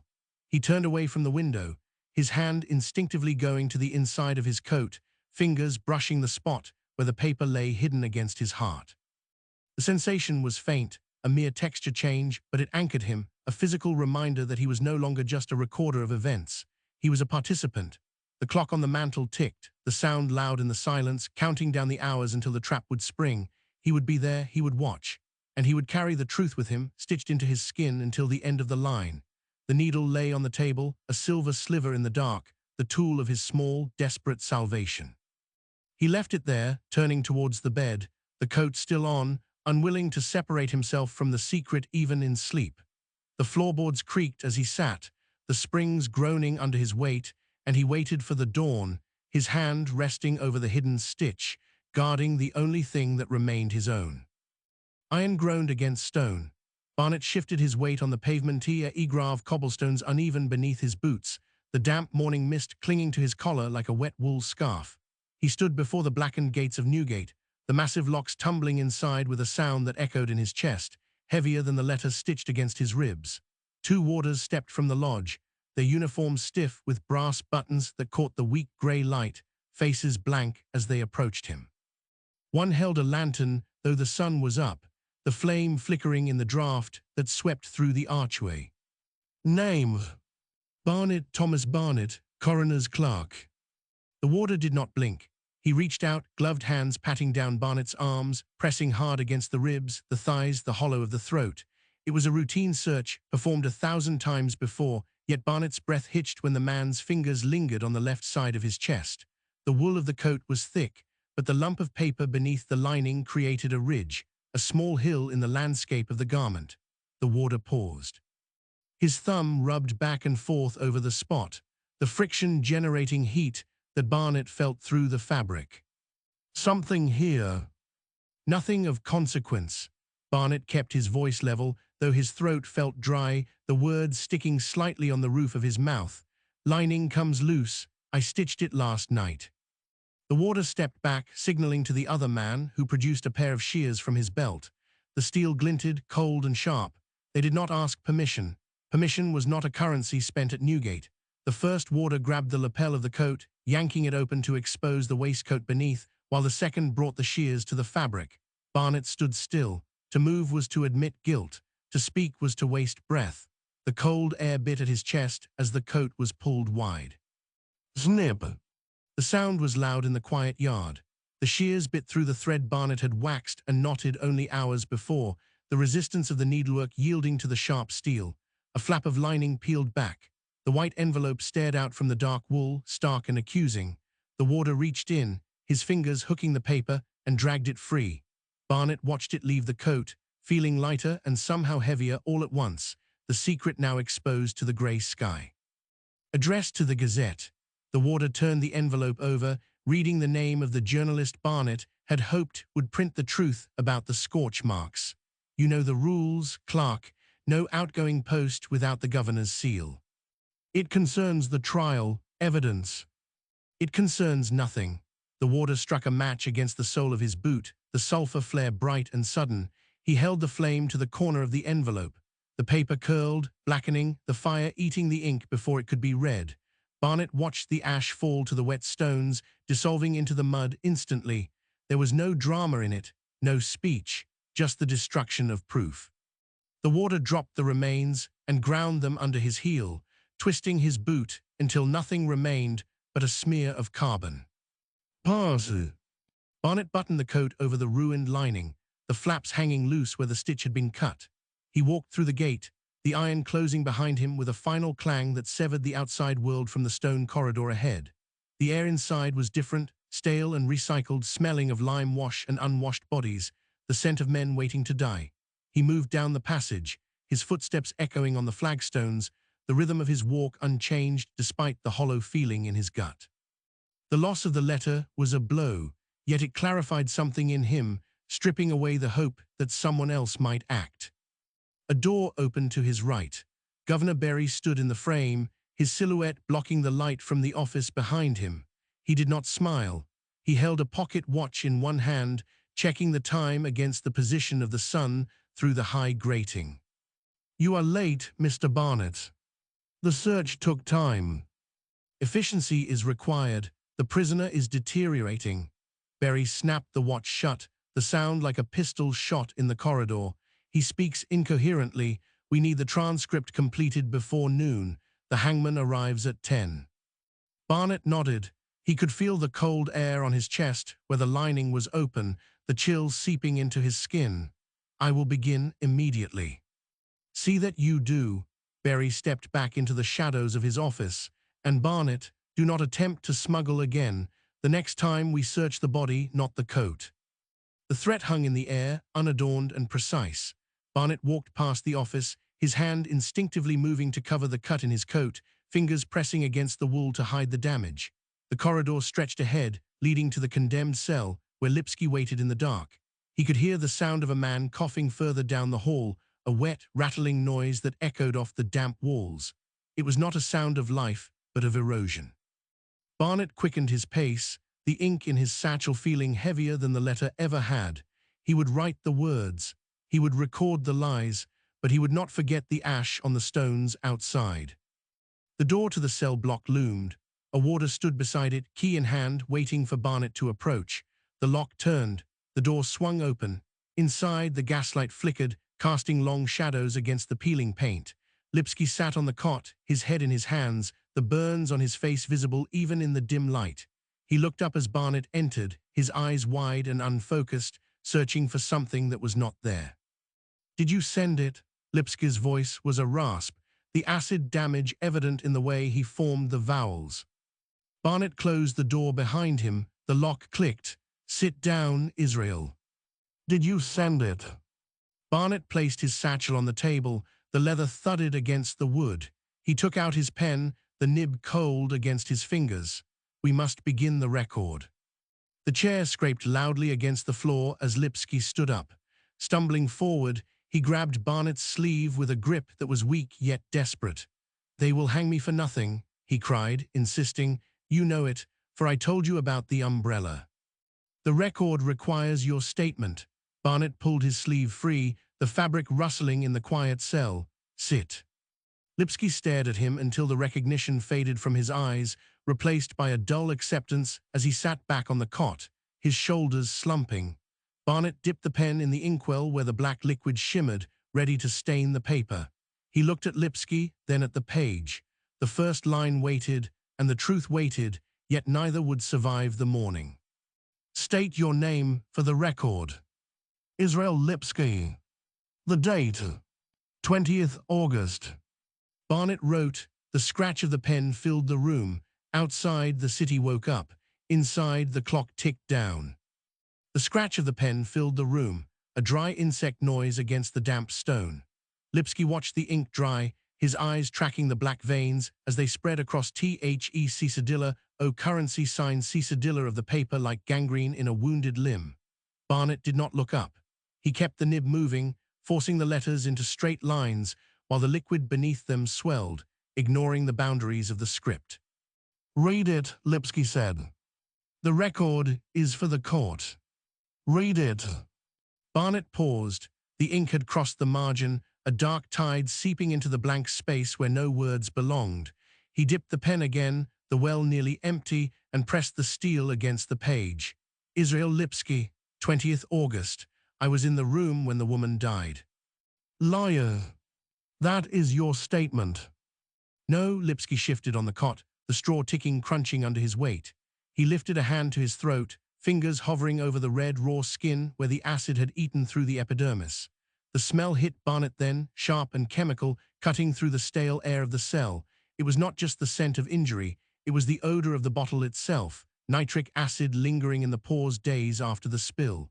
"I said, umbrella." Barnet stopped writing. The ink pooled at the tip of the nib, a perfect black sphere trembling before it fell. He wiped it on the rim of the pot. "The court requires coherence, Israel, not delirium." Man had won. Lipsky leaned forward, the movement costing him visible effort. His breath came in short, wet hitches. Black silk, drip. "Drip what? Rain or something else?" Lipsky coughed, a spasmodic jerk that doubled him over. He wiped his mouth with the back of his hand, leaving a smear of red on the pale skin. He stood by the bed while I hid. Barnet wrote the words down. He did not ask for clarification. He knew the shape of the report already. The clean narrative Inspector Smith had outlined over brandy in the private room at the yard. A solitary killer, a crime of passion.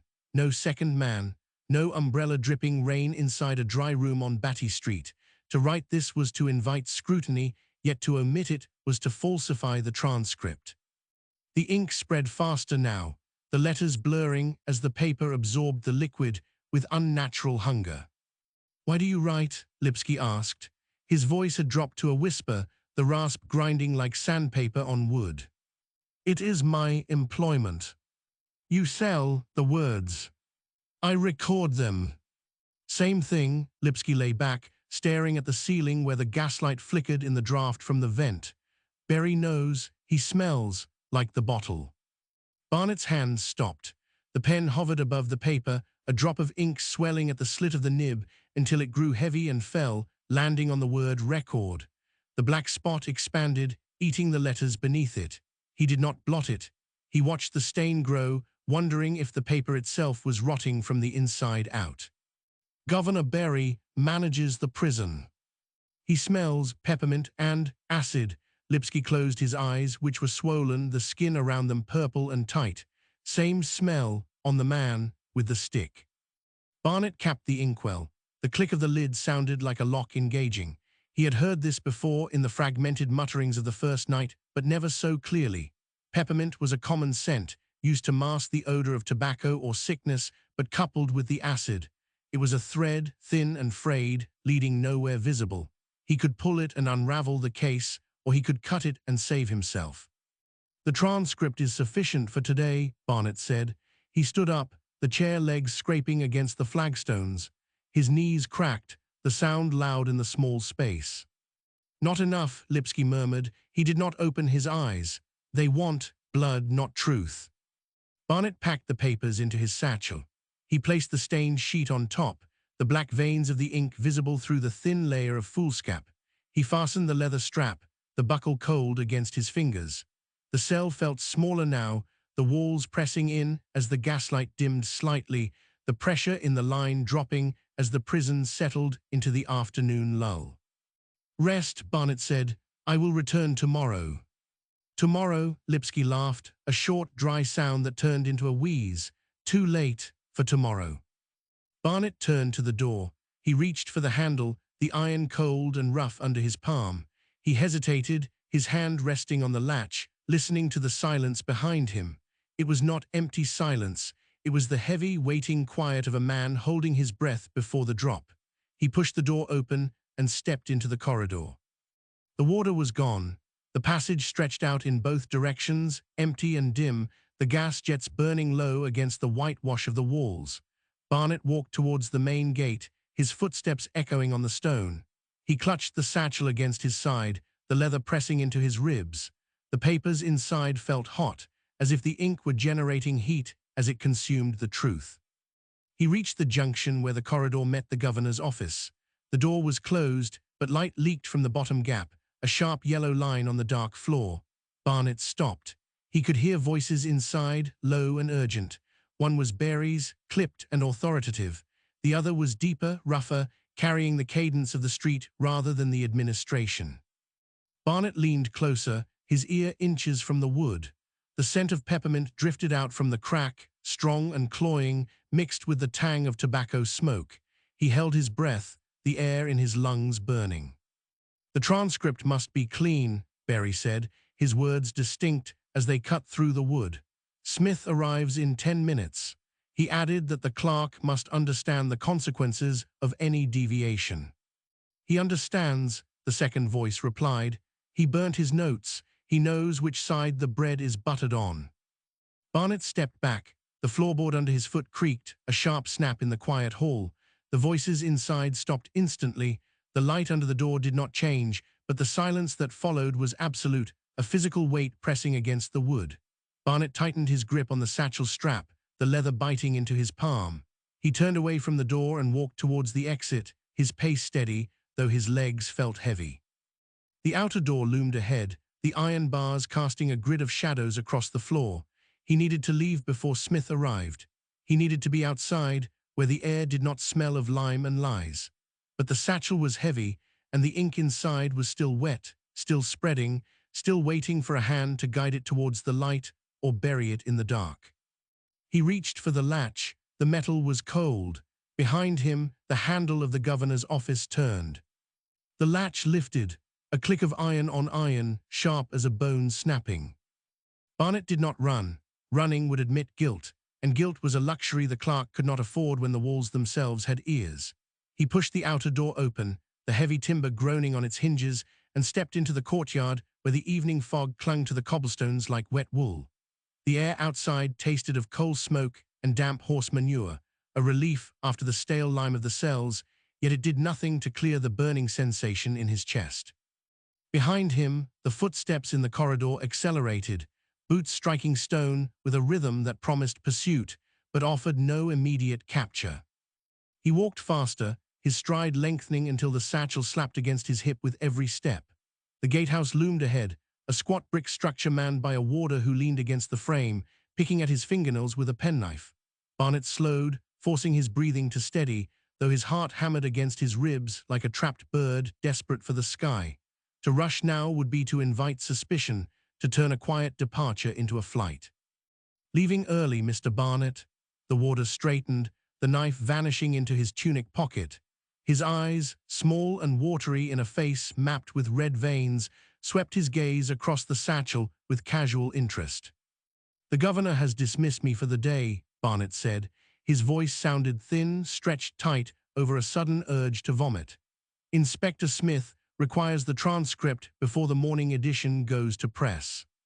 The warder nodded, a slow and deliberate movement suggesting he knew far more than he cared to say. "Smith is inside, having just come in through the side entrance. He smells of peppermint, that one. Odd choice for a detective, isn't it?" Barnet flinched. The name hung in the air between them, heavy and accusing. He gripped the strap of his satchel until his knuckles turned white, the leather biting into his palm with a pain that grounded him in the present moment. If Smith was already here, then the conversation he had overheard was not a preparation for arrival, but a confirmation of collusion. The trap had snapped shut while he was still inside the cage. "I have no time for pleasantries," Barnet muttered. He stepped around the warder, brushing past the rough wool of the uniform, and pushed out into the street. The fog swallowed him whole. Gas lamps flickered along the perimeter wall, their light diffused into pale, sickly halos that illuminated nothing beyond the immediate pavement. Carriages rumbled past on the main road, the wheels splashing through puddles of grey slush, but here in the shadow of Newgate, the world felt suspended in a grey limbo. Barnet walked quickly, keeping his head down, the collar of his coat turned up against the damp chill that seeped through his clothes.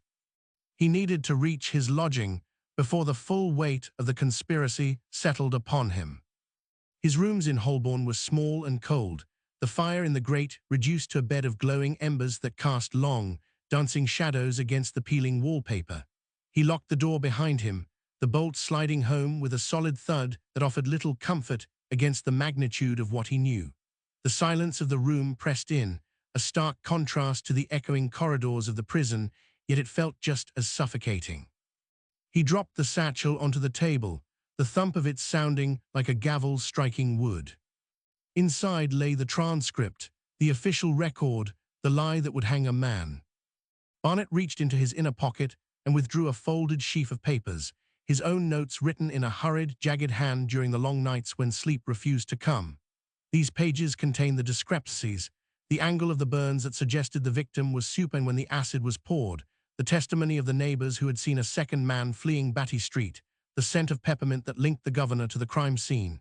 They were the truth, raw and unvarnished, and they were worthless. He fed the coal scuttle, stirring the embers until a flame licked up, hungry and orange. The heat radiated against his shins, a comforting warmth that clashed with the ice in his veins. He held the notes over the fire, watching the edges curl and blacken as the flames began to eat the words. Peppermint, gone, umbrella, ash, berry, a swirl of grey dust rising up the chimney. It changes nothing, he whispered to the empty room. The words hung in the air, futile and hollow. Burning the notes did not make the lie true, nor did it cleanse his soul. It merely removed the evidence of his descent, protecting him from the gallows that waited for anyone who obstructed the machinery of justice. He was saving himself, and the realization tasted of bile in the back of his throat. He watched the last page disintegrate, the ink blurring and vanishing as the paper turned to fragile flakes that floated upward before crumbling into nothingness. A knock at the door shattered the quiet. Barnet froze, his hand still hovering over the grate. The knock came again, heavier this time, 3 distinct raps that echoed the rhythm of the prison gate. He did not move, he did not breathe. The fire crackled, the only sound in the room besides the distant rumble of traffic on the street below. Barnet, the voice was muffled by the wood, but unmistakable. Inspector Smith, open up. We need to discuss the morning's proceedings. The clerk looked at the satchel on the table, then at the dying fire where his conscience now lay in ashes. He wiped his hands on his trousers, removing the soot, and walked to the door. His reflection in the mirror by the hall stand caught his eye, a pale, gaunt man with eyes that had seen too much and said too little. He looked like a clerk. He looked like a cog in the machine. He turned the key. The lock clicked, a sound of finality that sealed his fate as surely as the drop that awaited Lipsky at dawn.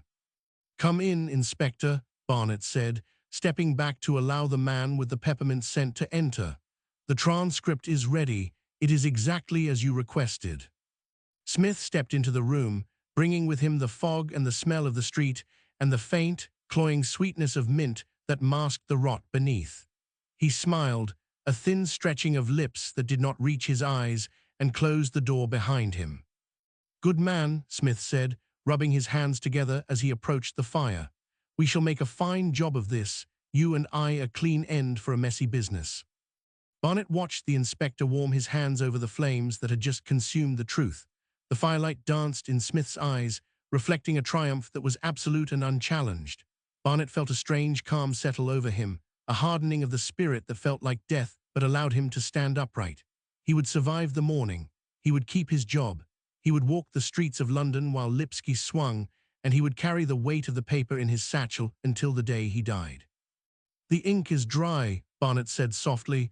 Nothing can be changed now. Indeed, Smith replied, turning from the fire to face him. Nothing at all. Outside, the clock on the mantelpiece began to chime the hour, the sound dull and distant, marking the passage of time towards an inevitable dawn. Barnet listened to the bells, counting them one by one, each strike a nail in the coffin of justice. He reached for the satchel, his fingers brushing the cold leather, and prepared to hand over the lie that would satisfy the world. The door clicked shut behind Smith, severing the connection to the street and the world of living men. Barnet stood in the hallway for a moment, the scent of peppermint lingering in the air like a bruise that would not fade. He took his hat from the stand, the felt stiff and cold against his palm, and stepped out into the London night. Fog clung to the pavement, a damp wool blanket that muffled the clatter of hansom cabs and turned the gas lamps into haloed ghosts. He walked. His boots struck the stones with a rhythm that felt too loud, too assertive for a man carrying a death warrant in his satchel. Newgate loomed ahead, a block of darkness heavier than the sky above it. The great gates were closed, but a smaller wicket stood open, guarded by a turnkey whose face was half hidden in the collar of his coat. Barnet showed his pass. The man nodded, stepping aside without a word, and the heavy iron groaned as it swung back on oiled hinges. Inside, the air changed. It lost the smell of coal smoke and horse manure, replacing it with the stale odor of lime wash, damp stone, and something metallic that tasted at the back of the throat. Usually the prison breathed at this hour. Keys rattled in locks, guards shouted orders across the yards, the distant cough of a sick prisoner echoed off the wings. Tonight, the silence was not an absence of noise, but a held breath. Barnet walked down the corridor towards the condemned cell, his footsteps absorbed by the flagstones. Shadows stretched long and thin from the gas jets, flickering as the draught moved through the hall. He passed the chapel, where the door stood ajar, revealing rows of empty wooden pews waiting for a congregation that would not pray for salvation, only for the end. In the yard below, men were working. Barnet paused at a high barred window and looked down into the gloom. Shapes moved in the mist, carrying timber and rope. They did not speak. The only sound was the soft thud of wood being set into place, the scrape of a tool against stone, the quiet efficiency of men building a machine for killing. One of them looked up, his face pale in the light of a lantern, and saw Barnet watching. The worker turned away quickly, resuming his task with renewed vigor, as if speed could absolve him of the purpose of his labor. Barnet moved on. The guard outside the cell stood stiffly, his hands clasped behind his back. He did not challenge the clerk. The governor's orders had been clear.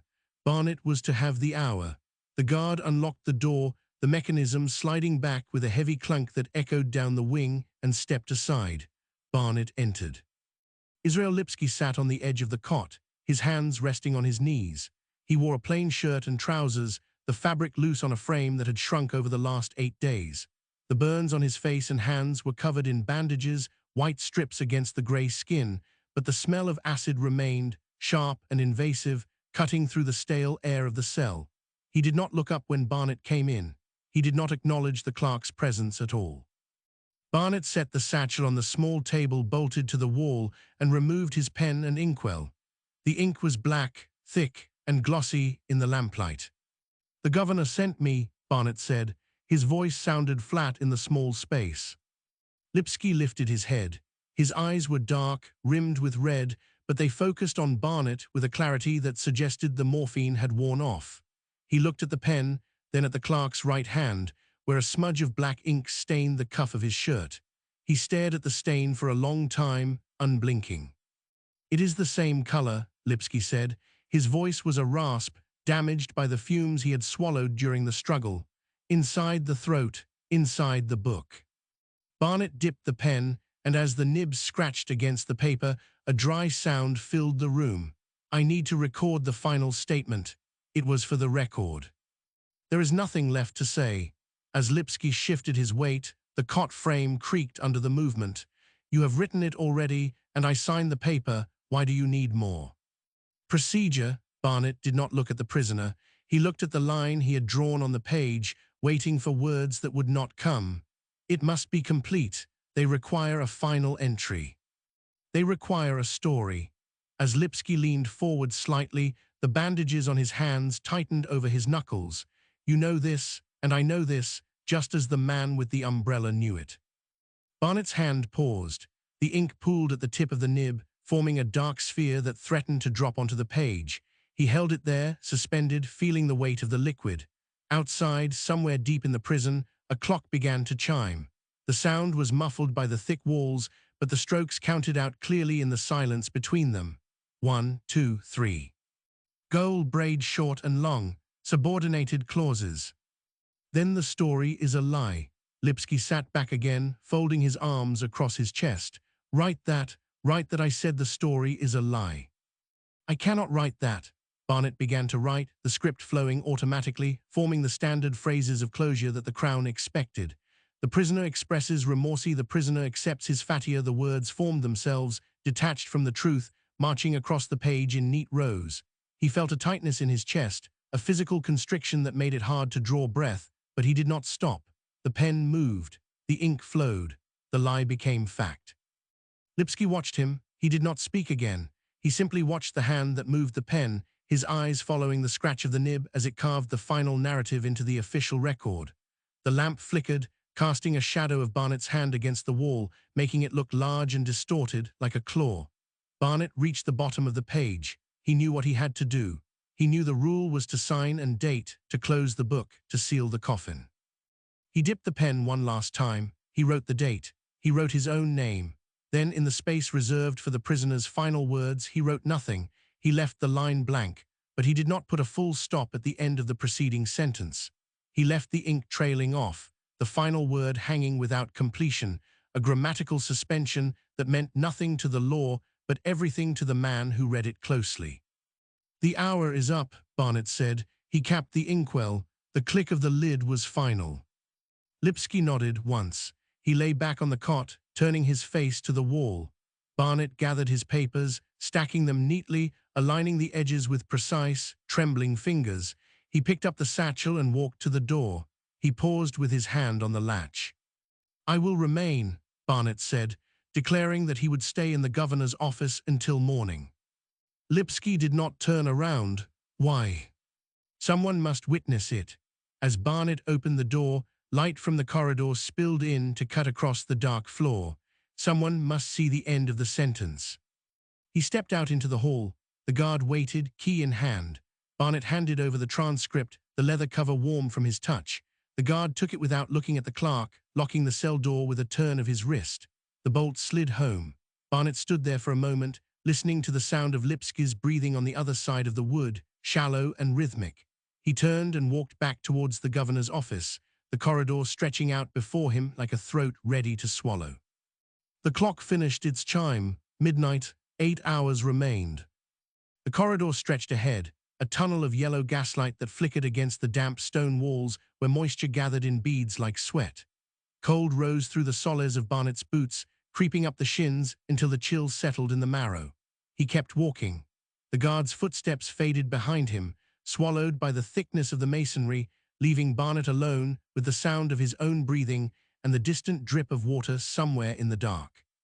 Newgate at night was a different beast than the bustling court during the day, stripped of the lawyers' shouts and the public's gawping stare, reduced to this: stone, iron, and the waiting. A figure emerged from the shadows near the junction leading to the chapel, the black fabric of his coat absorbing the weak light from the gas jets. The chaplain. He held a Bible bound in worn leather, the edges frayed from handling by hundreds of condemned men who sought comfort in the final hours. He stopped, blocking the path, and looked at Barnet with eyes that had seen too many endings. You are still here, Mr. Barnet. The chaplain's voice was soft, practiced for the sick room. The governor has retired. There is nothing more for you to do until the morning. There is always something to record. Barnet shifted the satchel on his shoulder, the leather strap creaking against his coat. Even silence must be noted. Silence is God's domain now. The chaplain stepped closer, raising a hand as if to offer a blessing, the palm open and pale in the gloom. Let me pray for you. You carry a heavy burden. I see it in the way you hold yourself. Barnet flinched, a small, sharp movement of the shoulder that shrugged off the offered hand without touching it. He did not want the prayer. He did not want the absolution that came cheaply to those who did not dip the pen. The ink stain on his cuff itched, a phantom sensation where the liquid had dried into the fabric, binding him to the lie he had just written. Save it for him, Barnet said. He is the one who needs it. I have been with Israel. The chaplain lowered his hand, the fingers curling slowly into a fist. He is at peace. He knows the Lord awaits. He knows the rope awaits. Barnet stepped around the man, brushing past the wool of the coat, smelling the stale wax and old paper that clung to the clergyman. There is a difference. Do not harden your heart. The chaplain's voice followed him, tighter now, stripped of its pastoral warmth. Justice is done. Do not mistake the machinery for the sin. Barnet did not answer. He walked on, the heels of his boots clicking on the flagstones, a rhythmic counterpoint to the blood rushing in his ears. The words hung in the air behind him, useless things, like the prayers offered over a grave once the earth has already covered the box. He reached the door to the governor's anteroom and pushed it open, the wood heavy and resistant, groaning on hinges that had not been oiled in weeks. Inside, the room was cold, the fire in the grate reduced to a bed of grey ash that held no heat. A single gas burner hissed on the wall, casting long shadows that stretched across the desk where the governor usually sat to sign death warrants. Barnet moved to the chair positioned before the fireplace, the one intended for visitors, and sat down. The wood was hard against his spine, unyielding. He placed the satchel on the floor beside him, the thud quiet in the empty room. He looked at his hands. They were clean, washed before he entered the cell, but the memory of the ink remained, a ghost stain that no soap could remove. He flexed the fingers, watching the tendons move under the skin, wondering how many signatures they had forged, how many lives they had reduced to a column of dates and verdicts. The incomplete sentence from the transcript burned in his mind, a dangling participle that refused to resolve, leaving the story open when the law demanded closure. It was a small thing, a punctuation mark, but in a world of fixed outcomes, it was the only freedom he possessed. Outside the thick walls, a noise drifted through the ventilation grates, a low murmur that rose and fell like the tide. The crowd. They had gathered already despite the hour, camping on the pavement around Newgate Street to secure a view of the drop. They wanted the spectacle. They wanted the body to twitch. Barnet closed his eyes and listened to them, imagining their faces pressed against the iron rails, breath steaming in the cold air, waiting for the white flag to signal the end. They would cheer. They would go home to warm beds and tell their children they had seen justice served. He opened his eyes and looked at the fireplace. The ash shifted as a draft moved through the room, swirling grey dust into the air. He should go home. His wife would be waiting, the supper cold on the plate, the lamp lit in the window to guide him back. But he could not leave. To leave would be to accept the finality of the transcript, to allow the guard to lock the book and file it away in the archives where no one would read the missing full stop. Staying was an act of witness. If he was here when the body was cut down, when the official time of death was recorded, he could ensure that the record held at least one truth, that he was there. A clock on the mantelpiece ticked, the sound loud in the quiet room, marking the seconds as they slipped away. Each tick was a second less for Lipsky. Each tick was a second closer to the drop. Barnet leaned forward, resting his elbows on his knees, and laced his fingers together. He watched the ash settle. He watched the shadow of the gas flame dance on the wall. He waited. The door handle turned slowly, the metal clicking as the latch lifted, but no one entered. It was just the settling of the building, the wood expanding and contracting in the cold. Barnet did not move. He kept his eyes on the door, waiting for the governor or the hangman or the dawn. It did not matter which came first. The night was long and the ink was dry, but the story was not finished until the last breath was drawn. He shifted in the chair, finding a position that allowed him to endure the hours, and listened to the crowd outside singing a hymn that sounded more like a dirge. Morning would come, the rope would tighten, and Barnet would be here to write the final line, though he did not yet know what words it would require. He reached into his pocket and touched the stem of his pen, the metal cold against his thumb. He would be ready. Barnet unclasped the satchel. The leather strap resisted, stiff with age and the damp chill of the corridor, before yielding with a soft crack that echoed too loudly in the small room. He lifted the ledger out. It was heavy, bound in calf skin that had darkened over years of handling, the edges worn white where his thumbs pressed during long sessions of testimony. He opened it to the final page. The paper lay flat, waiting, the lines ruled in faded blue ink that seemed to recede into the fiber. He uncapped the inkwell. The smell rose immediately, sharp and metallic, cutting through the stale scent of coal dust and old wood. It was a familiar odor, one that clung to his clothes and his skin, a perfume of the court that no amount of washing could fully erase. He dipped the pen.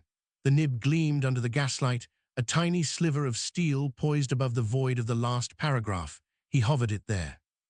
The ink gathered at the tip, a dark bead swelling until gravity threatened to pull it down in an unintended blot. Barnet lowered the hand. The nib touched the paper. He wrote the date, 22nd of August, 1887. The scratch of the steel against the pulp was audible, a dry rasping that filled the space between the ticking clock and the distant murmur of the crowd.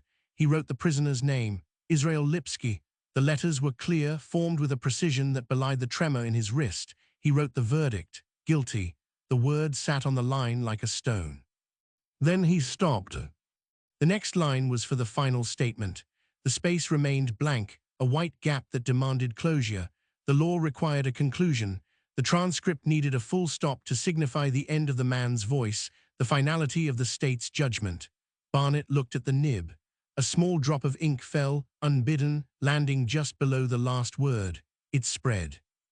The black liquid seeped into the paper, branching out in thin capillaries that looked uncomfortably like the veins of a leaf, or the burn marks he had seen on the medical diagrams. He did not wipe it away. Instead, he dipped the pen again. He wrote the first 3 words of the confession, I did not. The ink flowed smoothly, dark and wet. He paused. The gas burner hissed, the flame flickering as a draft moved through the room. He could finish it. He could add the word no. He could add the phrase, what happened. He could provide the neat, rounded sentence that the governor would sign and the archives would store. It would be clean. It would be correct. It would be a lie. Barnet lifted the pen. He held it above the paper, the shadow of the nib stretching long across the white space. To finish the sentence was to confirm the narrative. It was to bind Lipsky's voice to the rope that waited in the yard. To leave it open was to suggest that the story continued beyond the gallows, that the truth was not something that could be captured in a ledger and locked in a drawer. It was a small defiance, a grammatical rebellion. It would change nothing. The hangman would still climb the stairs. The crowd would still cheer, but the record would bear a wound. He moved the pen away from the paper. He did not write the final word. He capped the inkwell. The click of the lid was sharp, final in its own way. He closed the ledger. The calf skin creaked as the covers met, trapping the incomplete thought inside.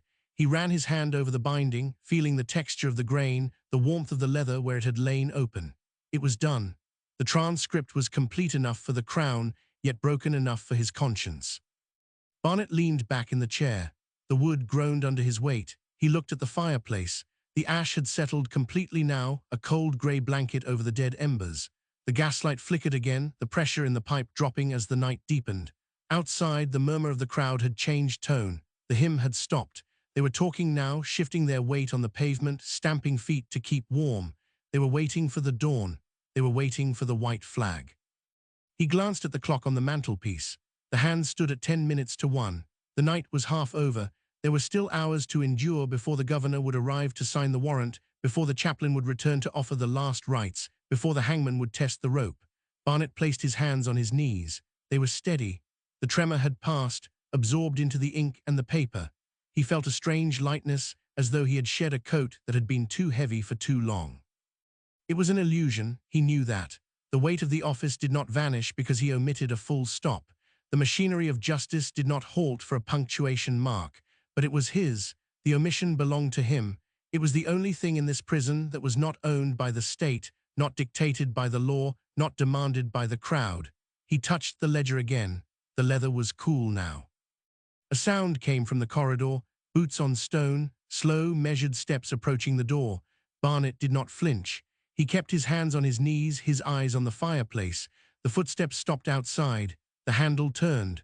The door opened.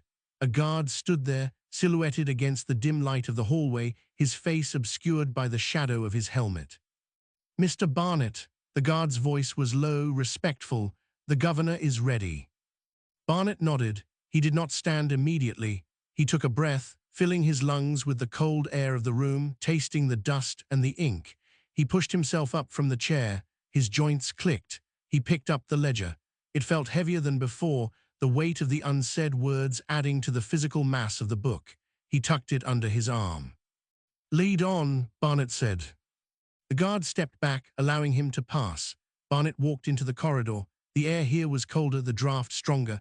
The gas jets along the wall were turned low, casting pools of darkness between the light. He followed the guard. Their footsteps echoed together, a dual rhythm that marched towards the governor's office.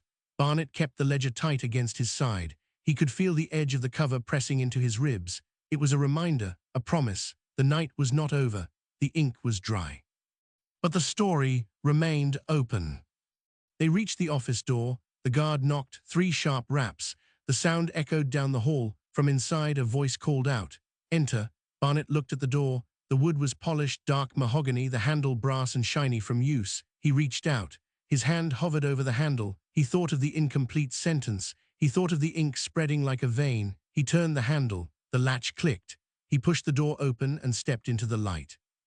The room smelled of peppermint and wet wool, a cloying sweetness that sat heavy on the back of the throat, masking the sharper, metallic tang of fear that radiated from the 3 men waiting by the window. Governor Berry did not turn when Barnet entered, his attention fixed on the rain-streaked glass where the grey dawn struggled to break through the London smog, his fingers tracing the rim of a decanter that held nothing but air. "Close it," Berry said, his voice flat, stripped of the bureaucratic polish he usually wore like a second skin. Barnet pushed the door shut with his heel, the latch clicking into place with a sound that seemed too loud for the small space, sealing them in with the silence that had been building since the guard's knock. He shifted the ledger under his arm, the leather binding digging into his ribs, a physical anchor against the sudden vertigo of being alone with the man who held the keys to the gallows. "The chaplain is with him," Berry said, finally turning from the window, his face pale and drawn, the shadows under his eyes deep enough to hide any flicker of doubt or remorse. "He will not be long. The prisoner has ceased to speak." Barnet nodded, though the words landed with the weight of a physical blow, flattening the small rebellion of the omitted full stop into dust. He moved to the table, placing the ledger down on the polished mahogany, the sound of the book hitting the wood echoing the finality of the governor's statement. The inkwell sat nearby, untouched, the black surface of the liquid still and unbroken, reflecting the gaslight in a dull, oily sheen. "Did he ask for anything?" Barnet asked, the question slipping out before he could check it, driven by a need to hear a human voice other than his own, even if it belonged to the man who had warned him to stay in his lane. Berry poured a glass of water from a pitcher on the sideboard, his hand shaking slightly, the liquid rippling against the crystal before he set it down with a sharp clink. He asked for his mother, he asked for God, he asked for the man with the umbrella. Berry looked up, his eyes locking onto Barnet's, dark and unreadable. He did not ask for mercy. He seemed to understand that such a thing was not on the menu.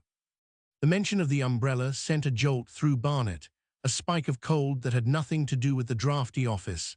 It was the detail that had haunted the margins of every transcript, the ghost in the machine that refused to be exorcised by the official narrative. Rosenblum had seen him. Schmuss had heard the footsteps. And now, in the final hours, Lipsky was screaming for a phantom while the state prepared to hang a scapegoat. "The transcript is ready," Barnet said, his voice sounding thin, brittle in the quiet room. "It requires your signature before the warrant can be executed." Berry walked to the table, his movements stiff, as if his joints were rusted shut by the weight of the office he inhabited. He looked down at the ledger, his gaze lingering on the final page where the sentence trailed off, incomplete, a jagged edge in a document designed for smooth closure. He did not comment on the missing punctuation. He did not ask why the thought was left hanging in the air like smoke. "You know what happens if this leaves the room with errors," Berry said, his hand hovering over the pen, the gold nib catching the light. "The press is already circling. Stead has the gallows built in his mind before the sun is fully up. Any ambiguity will be seized upon. They will call it incompetence. They will call it collusion." "There are no errors," Barnet said, the lie tasting like ash in his mouth. "Only the truth as it was spoken." Berry's lips twitched, a ghost of a smile that never reached his eyes. "Truth is a luxury, Mr. Barnet. Order is a necessity. The city needs to sleep tonight knowing the monster is dead. It does not need to know that the monster might have been wearing a different coat." He picked up the pen. The scratch of the nib on the paper was loud, a tearing sound that seemed to rip through the quiet of the room. Barnet watched the ink flow, dark and viscous, spreading into the fibers of the paper, sealing the fate of the man in the cell down the hall. The signature was bold, decisive, a flourish of authority that brooked no argument. Berry capped the pen and set it down, Take it to the sheriff. He is waiting in the antechamber. Do not linger." Barnet reached for the ledger, his fingers brushing against the governor's hand for a fleeting second. The skin was cold, clammy, smelling faintly of the peppermint lozenges Berry chewed to mask the scent of the prison, a scent that now seemed to cling to Barnet himself, permeating his clothes, his hair, his very pores. "Governor," Barnet said, pausing with his hand on the book, "if the man with the umbrella is real, if he is still out there." Berry turned away, walking back to the window, his reflection ghostly in the glass. "Then he is someone else's problem, Mr. Barnet. Our jurisdiction ends at the drop. Beyond that, we are merely clerks in a universe that does not keep accounts." The dismissal was absolute, a wall of ice that froze the words in Barnet's throat. He picked up the ledger, the weight of it suddenly unbearable, as if the paper inside had turned to lead. He turned to the door, his boots heavy on the floorboards, each step away from the governor, feeling like a retreat from a battlefield where he had lost without firing a shot. "The guard will escort you," Berry said to his reflection. "Do not stop for anyone, not the chaplain, not the doctor. The timeline is fixed." Barnet opened the door. The corridor outside was dim, the gas jets flickering as the morning light began to compete with the artificial glow. The guard was there, waiting, his face a mask of impassive duty. He stepped forward, falling into step beside Barnet as they moved towards the antechamber where the sheriff waited to seal the final act. The air in the hallway was colder than in the office, carrying the distant sound of the crowd gathering outside the prison walls, a low rumble like thunder rolling over the city, hungry for blood, indifferent to the nuances of truth. Barnet clutched the ledger to his chest, feeling the hard edge of the cover against his heart, a reminder of the incomplete sentence that now belonged to history. They reached the antechamber door. The guard knocked, the sound echoing in the narrow space. Barnet closed his eyes for a second, breathing in the smell of dust and old stone, trying to hold onto the image of the ink spreading like a vein, a wound that would not heal. "Enter," a voice called from inside, sharp and impatient.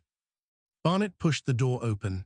The room was bright with gaslight, filled with men in formal dress, their faces flushed with the importance of the occasion. The sheriff stood by the fireplace, checking his watch, his expression one of bored efficiency. He looked up as Barnet entered, his eyes narrowing slightly at the sight of the clerk. "The transcript?" the sheriff asked, extending a hand without greeting. Barnet stepped forward, the ledger heavy in his hands, the unsaid words screaming in the silence of his mind. He placed the book on the table, opening it to the signed page, the black ink stark against the white paper. "It is done," Barnet said, his voice steady despite the tremor in his hands. "The record is complete." The sheriff glanced at the signature, nodded, and closed the book with a snap. "Good. The hangman is ready. We proceed at 6. Barnet stood back, watching as the men prepared to move out, their movements brisk, efficient, devoid of any hesitation. They were machines, greased by routine and oiled by the certainty of their own righteousness. He felt a sudden, overwhelming urge to shout, to tear the ledger from the table and scream about the umbrella, about the peppermint, about the lie that was about to be enacted in the name of justice. But he said nothing. He stood still, his hands clasped behind his back, watching the machinery of the state grind forward, unstoppable, inevitable. The drop was coming, the silence would follow, and he would be the one who had to live with the sound of the trapdoor opening, echoing in his mind long after the crowd had dispersed and the fog had swallowed the city whole. The sheriff turned to the group, "Gentlemen, to the scaffold." They moved as one, a procession of black coats and top hats, marching towards the door, towards the dawn, towards the end. Barnet followed, his footsteps light, almost silent, as if he were already a ghost haunting the halls of his own life. The corridor stretched out before him, long and dark, leading to the place where the world would be made right again, according to the ledger, if not according to the truth. He stepped out into the cold morning air, the sound of the crowd rising to meet him, a roar of anticipation that drowned out the beating of his own heart. The sun was rising, grey and featureless, casting no shadows, offering no hope. The drop was waiting. The scaffold timber groaned, a dry complaint swallowed instantly by the grey wash of dawn that offered no warmth, only a flat, unyielding illumination of the ropes and the lever. Barnet stood in the shadow of the brickwork, his collar turned up against a damp that seeped through wool and skin alike, settling in the marrow where it would stay long after the sun burned off the fog. Below them, the crowd held its breath, a collective suspension of lungs that pressed against the prison walls more heavily than the stone itself. Yet up here on the platform, the air was thin and smelled of sawdust, and the sharp, metallic tang of fierce sweat that had nothing to do with the condemned man. Lipsky moved forward when the chaplain nudged him, a puppet whose strings had been cut, and then tied again by hands he could not see, his feet shuffling against the planks with a soft, rhythmic scrape that marked the final seconds of a life measured not in years, but in the rotation of the earth towards a specific, appointed hour. The cap went down, white cloth over a face that had tried to speak of umbrellas and men who vanished into the alleys of Whitecapel. The sheriff checked his watch, the gold chain glinting once like a snake's eye before disappearing into a waistcoat pocket, and gave a single, sharp nod to the executioner standing by the lever. Drop! The sound was not a crash, but a wet thud, the sudden cessation of weight that sent a vibration up through the soles of Barnet's boots and into his teeth, a physical jolt that felt less like justice and more like a door slamming shut in a house where someone was still screaming inside.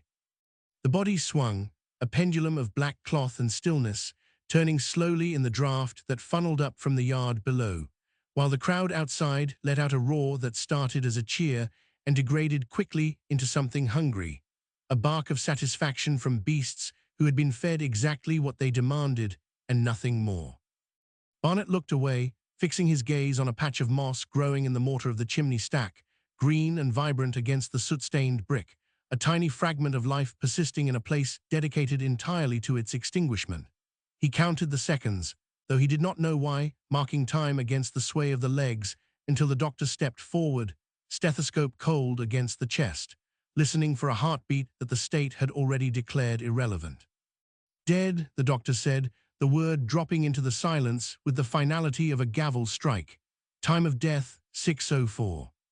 The executioner moved to pinion the ankles, his movements practiced and devoid of reverence, treating the corpse with the same efficient detachment one might apply to a sack of grain or a broken machine, while the chaplain began a prayer that no one on the platform was listening to, their minds already racing towards the paperwork and the dispersal of the crowd. Barnet felt a hand on his shoulder, heavy and grounding, and turned to find the sheriff holding out the ledger, the very book that had sealed the fate of the man now hanging between them, its pages fluttering slightly in the breeze. "Sign it, Mr. Barnet," the sheriff commanded, his voice low so as not to carry to the reporters craning their necks at the railing below. "The record must be complete before the body is cut down. Protocol requires it." Barnet took the book, the leather cover slick with condensation, and fumbled in his pocket for his pen, his fingers numb and clumsy as if they belonged to someone else, someone who had not just watched a life extinguished on a technicality of ink and procedure. He uncapped the pen, the nib gleaming wetly, and hovered it over the line designated for the clerk's attestation, the white space staring up at him like an accusation, a blank mouth waiting to be fed with a lie that would become truth the moment the ink dried. The crowd below surged, a wave of sound that crashed against the walls, shouting for the body to be shown, for confirmation that the monster was dead, their voices blending into a single, guttural demand for blood that made Barnet's stomach turn over with a violence that nearly doubled him. He pressed the nib to the paper. The ink flowed, dark and viscous, spreading into the fibers with an unnatural speed, blooming outwards like a bruise or a burn, consuming the white space with a greed that mirrored the acid which had started this entire grim procession. "It is done," Barnet whispered, though the words were lost in the wind. The sheriff snatched the book away before the ink could fully settle, snapping it shut with a crack that echoed louder than the trapdoor had fallen, and tucked it under his arm as if it were a holy relic rather than a receipt for a death. "Excellent. You may wait in the antechamber until the removal is complete. Do not linger on the platform. It is unseemly." Unseemly. The word hung in the air, absurd and grotesque, amidst the smell of voided bowels and the creaking of the rope. A concern for propriety when the ultimate impropriety of state-sanctioned murder hung swinging gently in the grey light. Barnet stepped back, his heels clicking on the wood, and retreated towards the door, his eyes drawn inevitably to the swaying figure one last time, noting how the toes of the boots pointed downward, rigid and unchanging, a permanent gesture of submission to a law that cared nothing for the nuance of an umbrella or the scent of peppermint on a governor's breath. He walked past the executioner, who was already wiping his hands on a rag, and past the doctor, who was checking his pocket watch again, eager to be done with the formalities and return to the warmth of his surgery. The corridor inside was quiet, the gas jets hissing softly, a stark contrast to the roar outside that seemed to vibrate through the thick stone walls, shaking the dust from the rafters. Barnet leaned against the cold plaster, closing his eyes for a moment, trying to scrub the image of the swinging boots from his mind, but they were there behind his eyelids, pivoting slowly in the dark, a pendulum counting down to something he could not name. He looked down at his hand, the one that had held the pen, and saw a smudge of black ink on his cuff, a small, irregular stain that looked disturbingly like the scorch marks described in the coroner's report, a brand of complicity that no amount of washing would ever remove. The guard from earlier appeared at the end of the hall, his face impassive, and gestured towards the exit, a silent command that the transaction was concluded and the witness was no longer required. "Through here, sir," the guard said, his voice flat. "The side gate is open. The crowd is beginning to break up."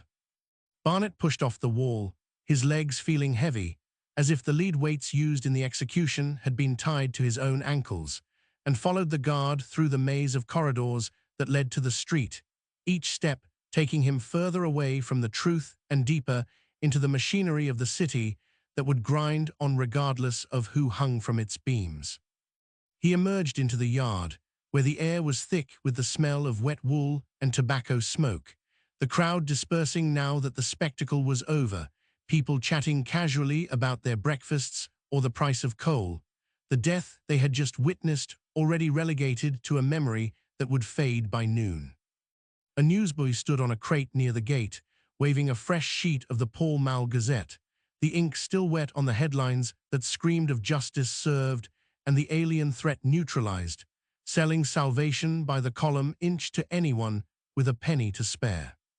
"Extra, extra, Lipsky pays the penalty, order restored in the East End," the boy shouted, his voice piercing the murmur of the departing throng.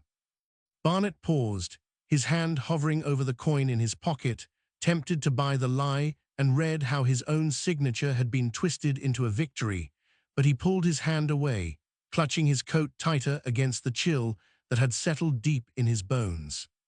He walked past the boy, past the cheering men and the women crossing themselves with relieved smiles, stepping onto the pavement where the fog was rolling in from the river, thick and yellow, swallowing the shapes of the buildings and the faces of the people until everything was reduced to shadows and echoes. He turned east, away from the comfort of the city and the safety of the law, walking towards Whiteacapelle where the alleys were narrow and the gaslights flickered weakly against the encroaching dark, a direction that felt less like a choice and more like a magnetic pull, drawing him towards the place where the man with the umbrella might still be walking, unseen and unjudged, waiting for the city to forget one murder so it could make room for another. The fog closed around him, damp and suffocating, hiding the stain on his cuff and the look in his eyes, wrapping him in a silence that was far louder than the roar of the crowd had ever been. The coin remained cold in his pocket, a useless disc of metal that refused to bridge the gap between his palm and the boy's outstretched hand. Barnet let his arm drop, the sleeve of his coat dragging the moment down into the mud of the street, and stepped around the crate without a word, leaving the headline to dry in the damp air while the truth rotted inside the prison walls behind him. The boy shouted again, a sharp, discarded sound that fractured against the wet cobblestones, but the noise was already swallowing itself, eaten by the fog that rolled off the Thames with the slow, indifferent hunger of a living thing. He walked.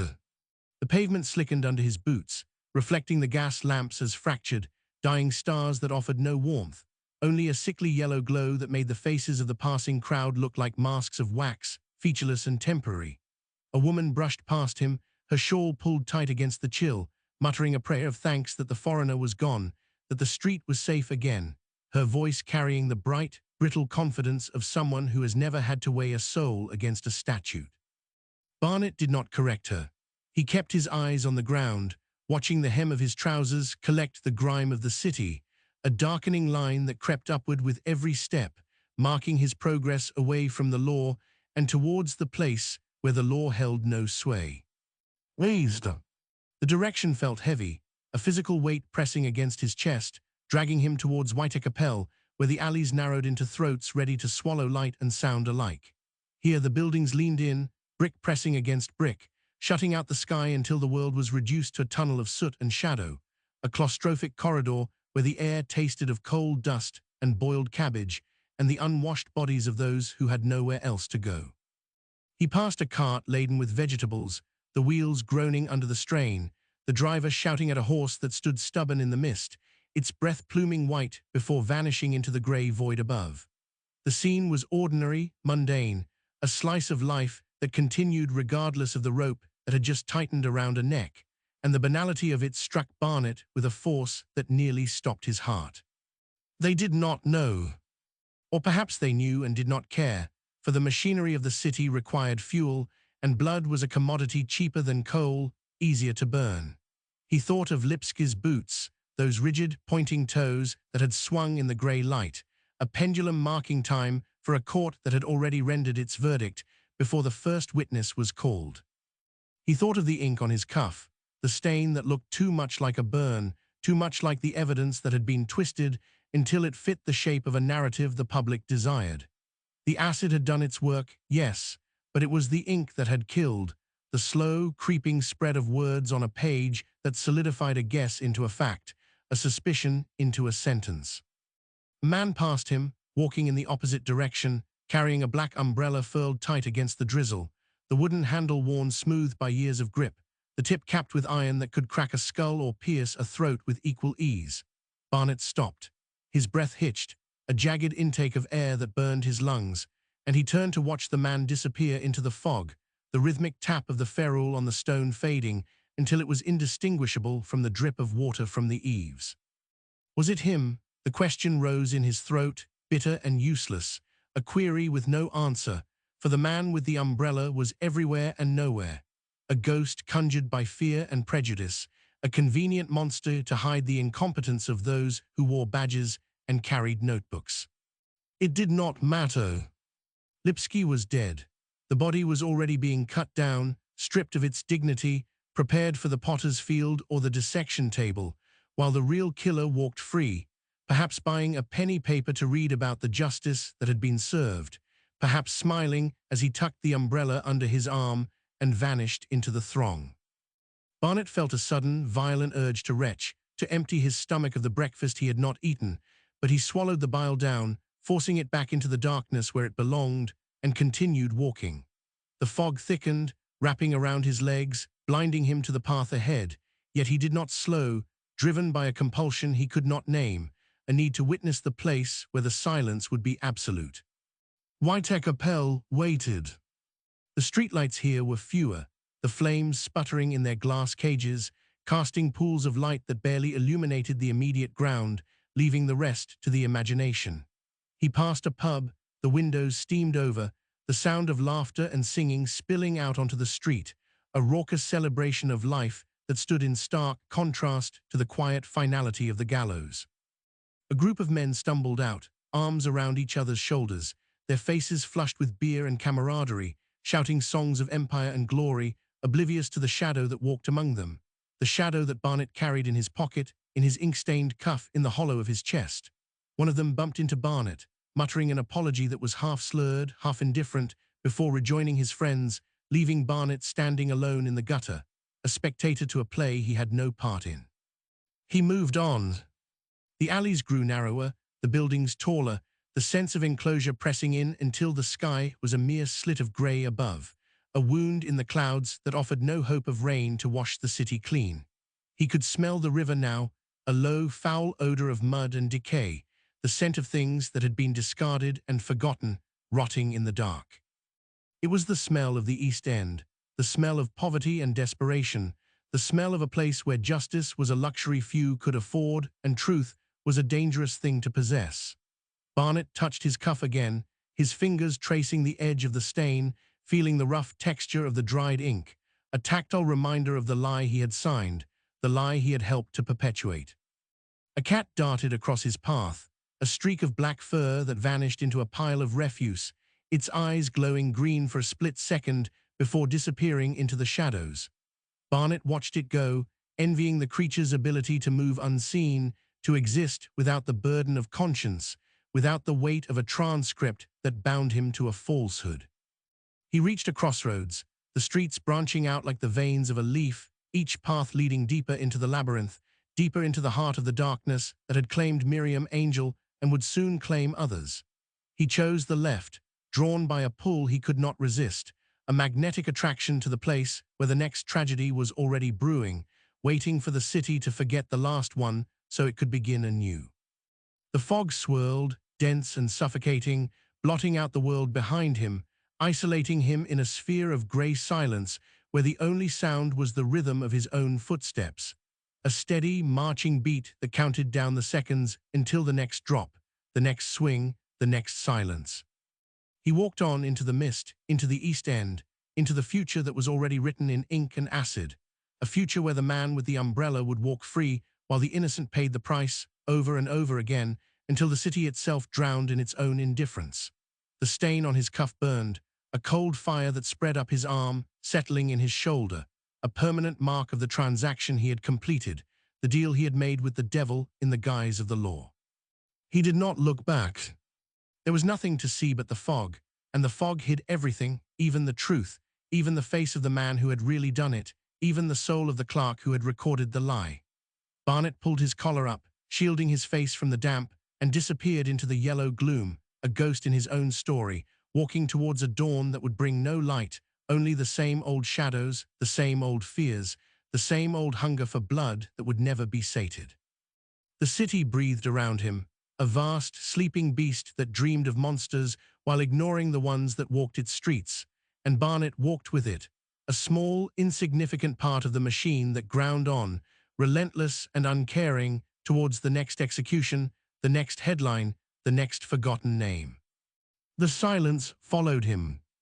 It was not the silence of absence, but the silence of complicity, a heavy, suffocating weight that pressed against his ears, drowning out the sounds of the street, the shouts of the vendors, the clatter of the carts, until all he could hear was the scratching of a pen on paper, the endless, frantic scratching of a man trying to write down the truth before it was too late, knowing all the while that it was already too late, that the ink had dried, the rope had tightened, and the man with the umbrella was gone.